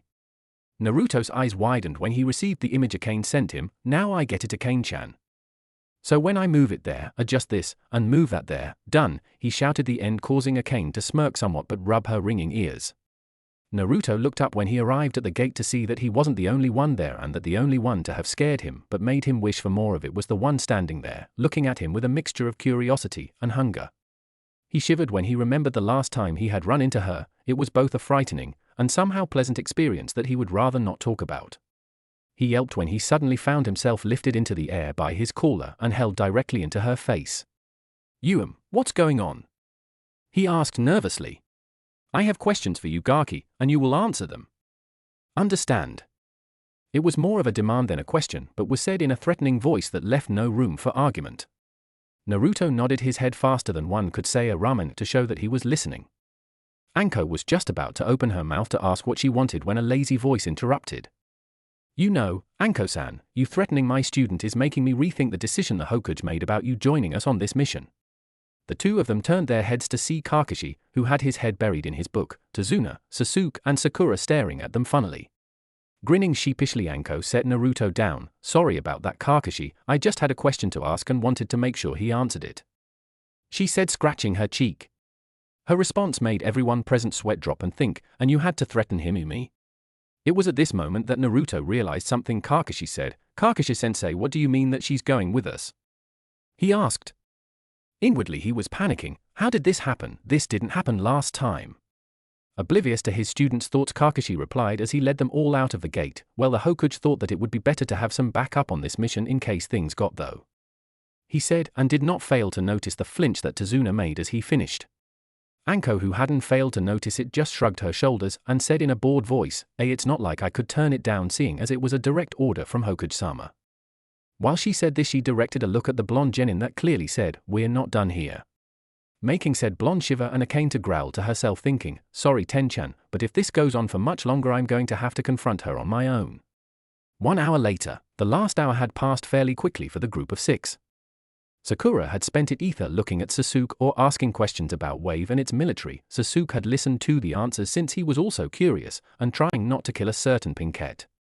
The 2 adult shinobi had spent it answering their questions and being on the lookout for bandits, while Tazuna had been gulping down bottle after bottle of sake. And Naruto had spent it going over what had happened the last time around and how to deal with the demon brothers he knew were coming and how to possibly save Zabuza and Haku. He looked up just as they came to the road that the demon brothers were going to ambush them and saw the puddle just a ways ahead. "Okay, this is it. Keep calm and keep focused," he thought as he discreetly signaled to Sasuke and the 2 jonin that there was something amiss. Sasuke showed no signs of reaction other than nodding ever so slightly at him. The jonin just kept their eyes forward and nodded with Sasuke as they already knew, having sensed it as soon as they turned on the path. Good detection skills, though given the performance he gave on the bell test it should have been expected. Kakashi thought. The training this Gaki does with his little girlfriends is paying off. Anko thought, with a growl that the girlfriends thought even though she didn't know why. "I guess I could test out one of the new jutsu we've made, Aake-chan?" Naruto thought with an inward smirk. "I think it's about time to finally see what some of them can do in a real battle, so yes you should," she replied with a smirk of her own. As they went past it, 2 people dressed in dark cloaks and had metal claws on their hands that were connected by a long chain came out and wrapped said chain around the 2 jonin of the group and pulled, seemingly tearing them apart. "Kakashi-sensei!" Sakura yelled in surprise. "2 down, 1 brother," Meizu said. "For to go," the other Gozu said as they turned to the 3 genin who had formed a protective formation around Tazuna and charged at them with their claws raised to strike. Sasuke and Naruto reacted simultaneously. Sasuke threw a kunai that caught the chain linking the brothers together and impacted a tree. Naruto was produced a shadow clone and they both charged at one of the brothers, taking advantage of their surprised states. The brothers reacted by disconnecting the chain so they could fight separately and met the clone and original head-on. The original's fight, the real Naruto's fight, was with Meizu. When they met he threw a punch aimed for the rogue's face, which was promptly dodged and matched with a swipe from the claws. Naruto jumped back and started a string of hand signs and called out, "Fire style, fireball jutsu," and sent a large ball of fire towards Meizu, who was going to jump to the side to dodge but instead jumped into a punch from a clone that Naruto had made and sent just before he made the fireball. "Damn brat," he muttered as he rubbed his chest where it had impacted, causing the now 2 blondes to grin cheekily at him. Now recovered, he did his own hand signs, causing the now charging Naruto's to stop when he called out his jutsu, water style, water wall, and sent forth a giant wall of water at the now somewhat shocked Naruto. "Okay, this defiantly didn't happen last time," he thought as he and the clone went through their own signs, wind style, pushing force. They both called out, unleashing 2 separate and fast air currents from their mouths that combined and made one extremely fast current of air that collided with the oncoming water wall. When Meizu saw the now lone air current, he smirked and thought, "This kid has got to be joking. That jutsu isn't as powerful as mine." But what happened next surprised him. He had been expecting what looked like a C-ranked jutsu to fall to his B-ranked one, but not only did it instead break through his, but it brought his along for the ride. What the hell, how is that possible? No jutsu can make another rebound onto the user, he thought, greatly surprised, and unable to do anything as his own jutsu came back at and collided with him, and sent him straight into a tree. He was about to get up, he heard a voice next his ear, "Sorry pal, but you lose." Next thing he felt was a chop to the neck and his world went black. The clones fight. The clone met Gozu head-on and immediately dodged a punch that would have dispelled it. Jumping back, it decided to go with ninjutsu, and quickly went through hand signs, lightning style, wave of inspiration. The jutsu sent a wave of lightning at Gozu, and he would have dodged had he felt something holding him down. Looking behind him, he saw to his surprise another clone there. The clone made a clone, he thought, trying to break free, and somehow managed to free his clawed hand, with which he made one hand sign and substituted himself with the clone. He jumped away just before the jutsu hit them both. He smirked when the clone that had been holding him and the one he had switched with puffed away. Though that smirk quickly fell when he felt something grab a hold of his feet. Looking down, he saw a pair of hands holding him in place. He looked up when he heard a shout of, "Wind style, great breakthrough!" And his eyes widened when he saw the giant blast of wind heading for him. When it hit, he was sent heading for the same tree that his brother had hit moments before. Just before he lost consciousness, he heard the same thing as his brother had and saw the clone he had been fighting dispel. Back to normal viewpoint, when the fights were over and his clone had dispelled, Naruto turned back to the others, who were staring at him like he had grown a second head. "What?" he asked with a raised eyebrow. His statement caused the other two on the team to snap out of their funk. How is it you're able to beat two enemy ninja on your own?" Sasuke asked in a surprised and stuttering voice. Naruto just looked at them funny and said, "Doing that is what a lot of hard training and a hell of a lot of luck can do." The last part caused sweat drops to form on everyone's heads. Though Sakura seemed to notice something. "Oh no. What are we going to do without Kakashi and Anko-sensei?" she panicked. Naruto and Sasuke shared a disbelieving look before Naruto turned to the forest. "All right, you two, you can come out now," he said, causing Sakura and Tazuna to look at him in confusion that quickly changed to surprised relief when they saw both Kakashi and Anko come out of the forest. Even though he knew that they were testing them, Sasuke was a little ticked that their senseis had pretended to die just to do that. "Mind explaining why you left us to defend ourselves?" Sasuke asked in an annoyed voice. "Well, we wanted to see if you were capable of protecting the client on your own, and if you could fend off a surprise attack," Kakashi said. "And it's clear to me that at least two of you are," Anko said. "Though I have to wonder, where did you find that wind jutsu, Naruto?" Kakashi asked, getting confused looks from two of the genin while Naruto just looked at him. "What jutsu would that be, Kakashi-sensei?" he asked, causing Kakashi and everyone else to sweat drop. "I think he means the one you used to push back the guy's water jutsu with, pushing force I think it was called," Anko said, causing Kakashi to nod. Even though she had been observing him the last month when she didn't have missions, and she hadn't seen him use that jutsu at all. She wouldn't have either, as he had made it during the few times she had been out on missions and hadn't been able to spy on his training. "I didn't get it from anywhere because I made it myself," Naruto said, causing them to widen their eyes in surprise. A genin making his own jutsu was unheard of, but here they were, and they had just witnessed one in action. "Okay, we'll get back to this later, because I do believe that we have two Chunin level missing nin to interrogate," Kakashi said, and Anko's face became twisted in an evil smirk that sent shivers down everyone's spine. "Oh goody, I get some new toys to play with," she cackled in a chilling but childish voice, walking over to the two knocked out and now tied up brothers. When she reached them, she easily started to drag them to the forest, but just before she entered she turned to the others. "If you hear screams coming from over here, don't bother checking. It's just me playing with these new toys of mine," she said in the same voice as before.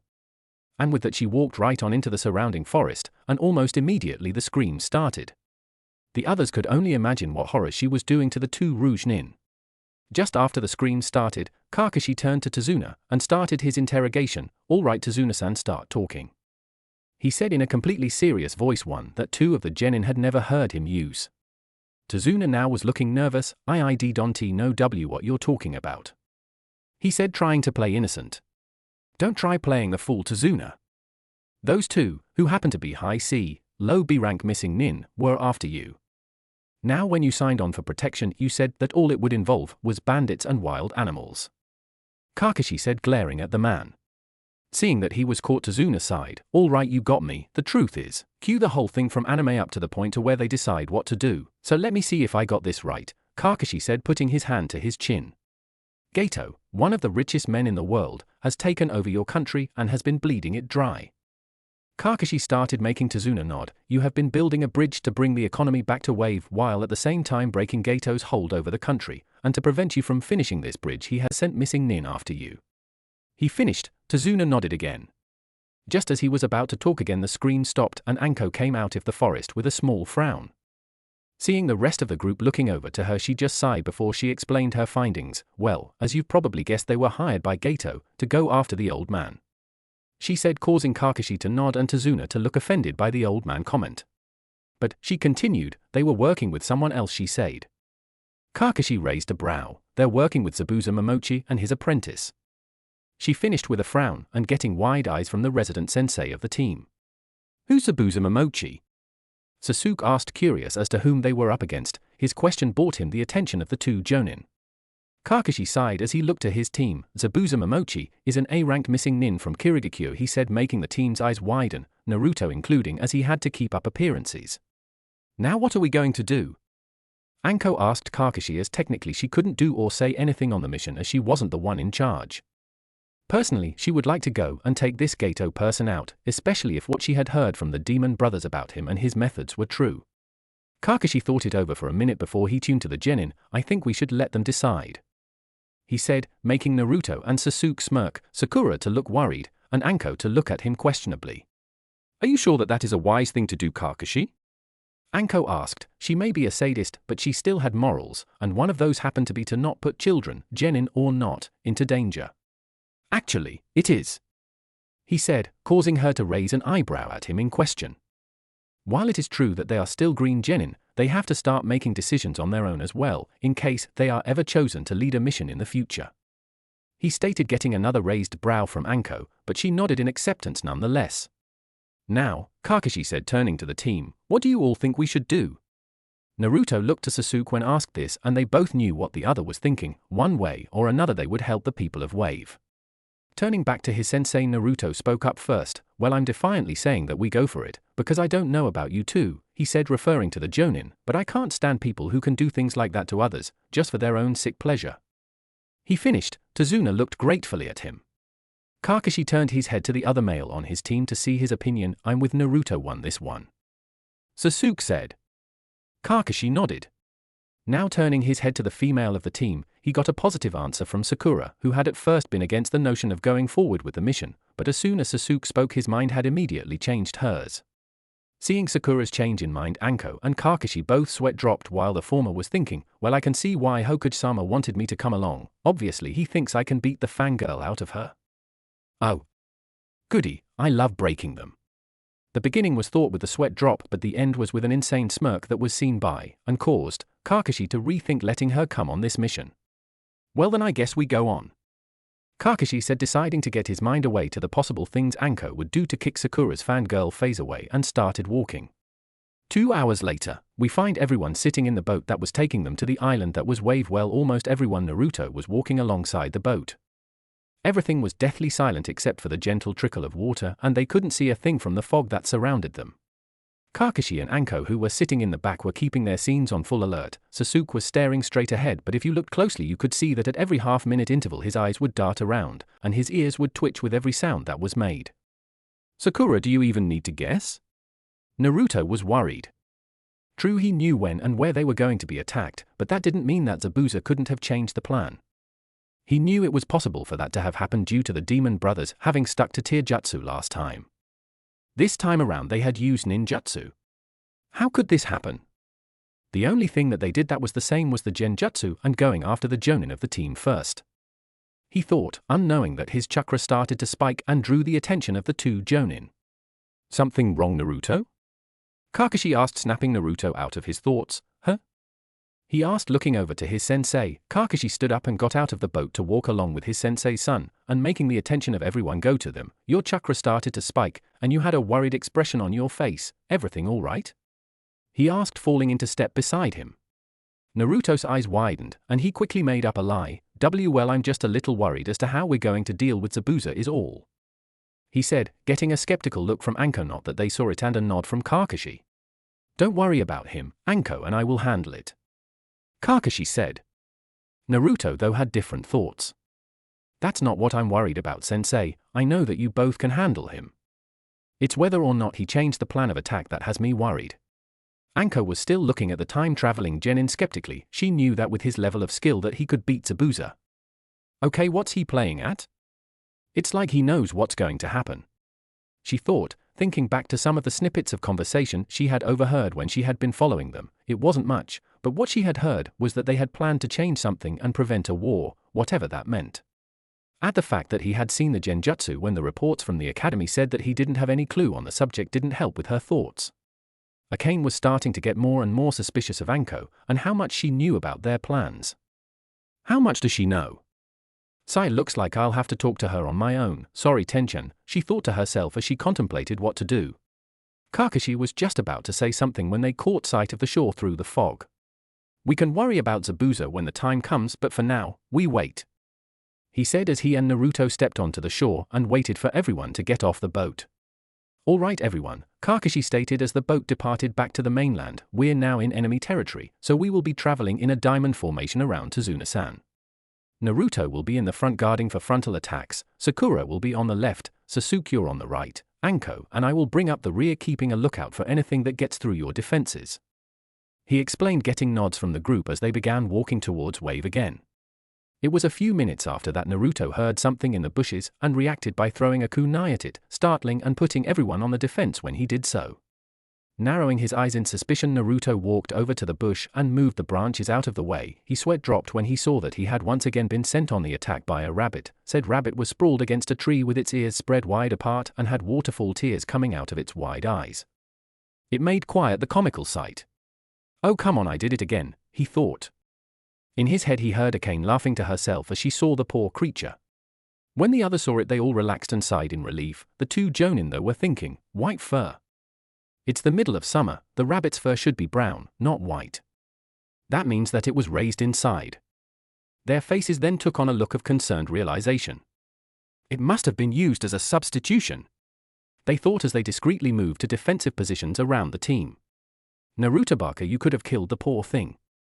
Sakura shouted when she saw the bunny and she tried hitting him, key word here being tried because as soon as she raised her fist Naruto had heard the sound of metal cutting through the air and pushed both her and Sasuke to the ground shouting get down. He jumped to dodge a sword that was careening towards them. The jonin heard it as well as Naruto's warning and each took on side of Tazuna and pushed him down with them. There was a big bethunk as the massive sword hit and got stuck into a tree. So they sent a team of brats to guard the bridge builder then? They heard a voice muse, and when they looked they saw a man dressed in only light blue jonin pants. He had on camouflage arm and leg warmers. The strap to his sword was across his chest which was bare. The headband that marked him as a Keri missing nin was strapped diagonally across his forehead, and his face was hidden from view due to the bandages he was wearing as a mask standing on the handle of his sword. This was Zabuza Momochi, the demon of the hidden mist, and the one hired to kill Tazuna. Though I'm a little surprised they sent not only Kakashi of the Sharingan, but Tsukuno has snake mistress Anko Mitarashi as well. He said. Kakashi and Anko glared at the missing nin while getting into fighting stances. Naruto, Sasuke, Sakura. Guard the client. Kakashi said, not taking his eyes off the enemy. Zabuza chuckled when he heard the orders Kakashi gave his team. Do you really think that it will help? He asked as he jumped down and pulled his sword from the tree. Kakashi shrugged, one can hope.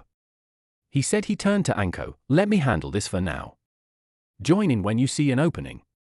Anko nodded, and with that both the males disappeared in a burst of speed. The purple-haired jonin stood in a ready position looking for any opening she could exploit. The three genin stood in a diamond formation around the target kunai ready in case the missing nin went after them. Watching the jonin fight was like a blur to two of them. All that they could see was the jonin going in and out of view. So this is what a real jonin battle is like. I can't see anything, but by the sounds, it's intense. Sasuke thought, hearing the blows that collided and sent small shock waves out. This is a ninja battle? What if Kakashi-sensei can't beat him? I'm sure Sasuke-kun can though. Sakura thought, first in fear, then in worry, and finally imagining what would happen if the last thing were to happen. Seriously, why did Kishimoto have to invent her? The author asks before he goes to a wall and bangs his head against it, trying to figure out why Kishimoto would bring the curse that is Sakura down on humankind. Naruto though could see what was happening through a mixture of years of experience and having his eyesight enhanced after coming back in time. Thank you again for the enhanced senses, Akane-chan. Even if they were a bitch to get used to at first, they sure help out when I need them. He thought to his tenant, the girlfriend. Akane giggled a little as she remembered what had happened one morning when he had woken up and his vision had been blinded by the sunlight. His sense of smell was to the point of being able to smell the garbage outside, and his hearing, well, long story short, it hadn't been a pleasant few days for him. Especially when Tenten had come looking for him and found him huddled in the back room of his apartment, without any lights on, a roll of tissue paper stuffed up each nostril, and 3 ear plugs in each ear. Again, not pleasant. Back to the main happenings though. Naruto looked back to see Kakashi come to a stop in front of the group, panting heavily. I expected more out of Konoha's famous Sharingan using ninja, Kakashi. Zabuza said in a slightly disappointed voice, reappearing in the same place he had been standing, hardly panting at all as Zabuza chuckled when he started a string of hand seals. Finishing them, he held one of his hands in a tiger seal above his head and the other in front of his chest. I guess Konoha nin aren't as good as people say hidden mist jutsu, he said, and then exclaimed his jutsu. The mist around them became even thicker than it had been before, and it was almost impossible to see through it. Kakashi shook his head and reached for his headband. Trust me, Zabuza, you haven't seen anything yet. As he said this, he pulled his headband off his eye to show a blood-red eye with black tones around the pupil.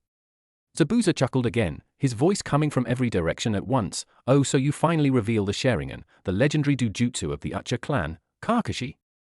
He asked, his laughing now becoming demented. The next thing the genin knew was that they were blasted by a pressure so great that it almost knocked two of them off their feet. This killing intent. It's greater than Itachi's. Sasuke thought, I feel like I want to kill myself to escape it. He thought as he shakily raised the kunai in his hand to his throat. Sasuke! Naruto shouted, drawing his and everyone's attention. Neither Kakashi nor Anko-sensei will let him kill any of us. Naruto's face suddenly morphed into a devious smirk. Besides, I think I'll clear the air around here, he said, getting confused looks from everyone. He concentrated his chakra around his body and molded into wind. The next thing that happened was that there was a huge gust of air, and the area was clear of the mist. Zabuza was revealed to be a few feet away from the genin, gapping at the blonde in the group in shock. The same could be said for everyone else as well. How do you have enough chakra to do that? He asked, his voice reflecting his shock. It doesn't matter how he did it, because now you're dead. A voice said behind him, and he felt a stabbing pain in his back. Anko, who had taken the chance to get behind Zabuza, stabbed a kunai into his back after she had said this. Only to see that instead of blood coming from the wound there was water, and Zabuza's form splashed onto the ground as nothing more than a puddle of the stuff. Water clone, she thought in alarm, jumping to the side to avoid a swipe from Zabuza's sword, and landing beside Kakashi. Konoha, Tenten sighed somewhat sadly as she worked on her aim. Not that it needed it. I hope Naruto-kun and Akane-chan are okay, she thought, letting the kunai loose. It hit dead center of the target. It had already been several hours since Team 7 had left, and she was concerned for her boyfriend. She knew that he could handle himself, but that did not stop the still mounting concern that she felt for him. Just as Tenten was about to let another kunai fly, she heard a pair of very loud voices shout, "Made it!" And both Lee and Guy came skidding into the clearing. Guy turned to Lee with a serious expression on his face. Lee, he said, it's clear to me that you need to up your training. The last time we raced you were able to keep up with me. But this time you were trailing by 3 inches. He exclaimed, causing his clone to gasp and salute him. Yes, Guy-sensei. I will up my training, Wheats, so that my flames of youth will burn as bright as yours. Lee shouted, a bright fire burning in his eyes. That's the way to go, Lee. Guy-sensei. Lee. Guy-sensei. Lee. Oh, no. Not that. Tenten thought, quickly turning away from the now passionately hugging green duo, thankfully before the worst part could form. Her other teammate, however, was not so lucky, as he chose this time to walk into the training ground to witness what many have come to call the sunset of youth genjutsu. Tenten turned back, after the shouts of the green duo had stopped, to see Neji curled up into a little ball, sucking his thumb and muttering, so much youth. Make it stop, mommy. Make it stop. She sighed, shaking her head, and went back to her training dummies. Land of waves, you know, Kakashi-sensei, you didn't have to go overboard with the Sharingan. Naruto stated, looking down at the resting Jonin. Said Jonin smiled sheepishly as he looked up at his genin. Yeah, but he was stronger than I thought he would be. Naruto sighed and shook his head. That's what he said last time too. He thought and heard Akane snickering. He looked over to Anko, who was sitting in a chair beside the window, nursing a sprained ankle and a bruised side. The fight had gone pretty close to what it had originally, except that Anko had ended up taking a nasty hit to the side of her ribs and had sprained her ankle when she hit a tree. After that, Kakashi had done the same as he had before. He had managed to get under Zabuza's skin by using the Sharingan to make him think that he could see the future, and had blasted him with the same water jutsu as he had before. It was then that Haku, dressed in her fake hunter nin disguise, had put him in a death-like state and taken Zabuza's body away. Naruto sighed again. Things were starting to get way out of hand. Guys, he called to his teammates. We need to start training.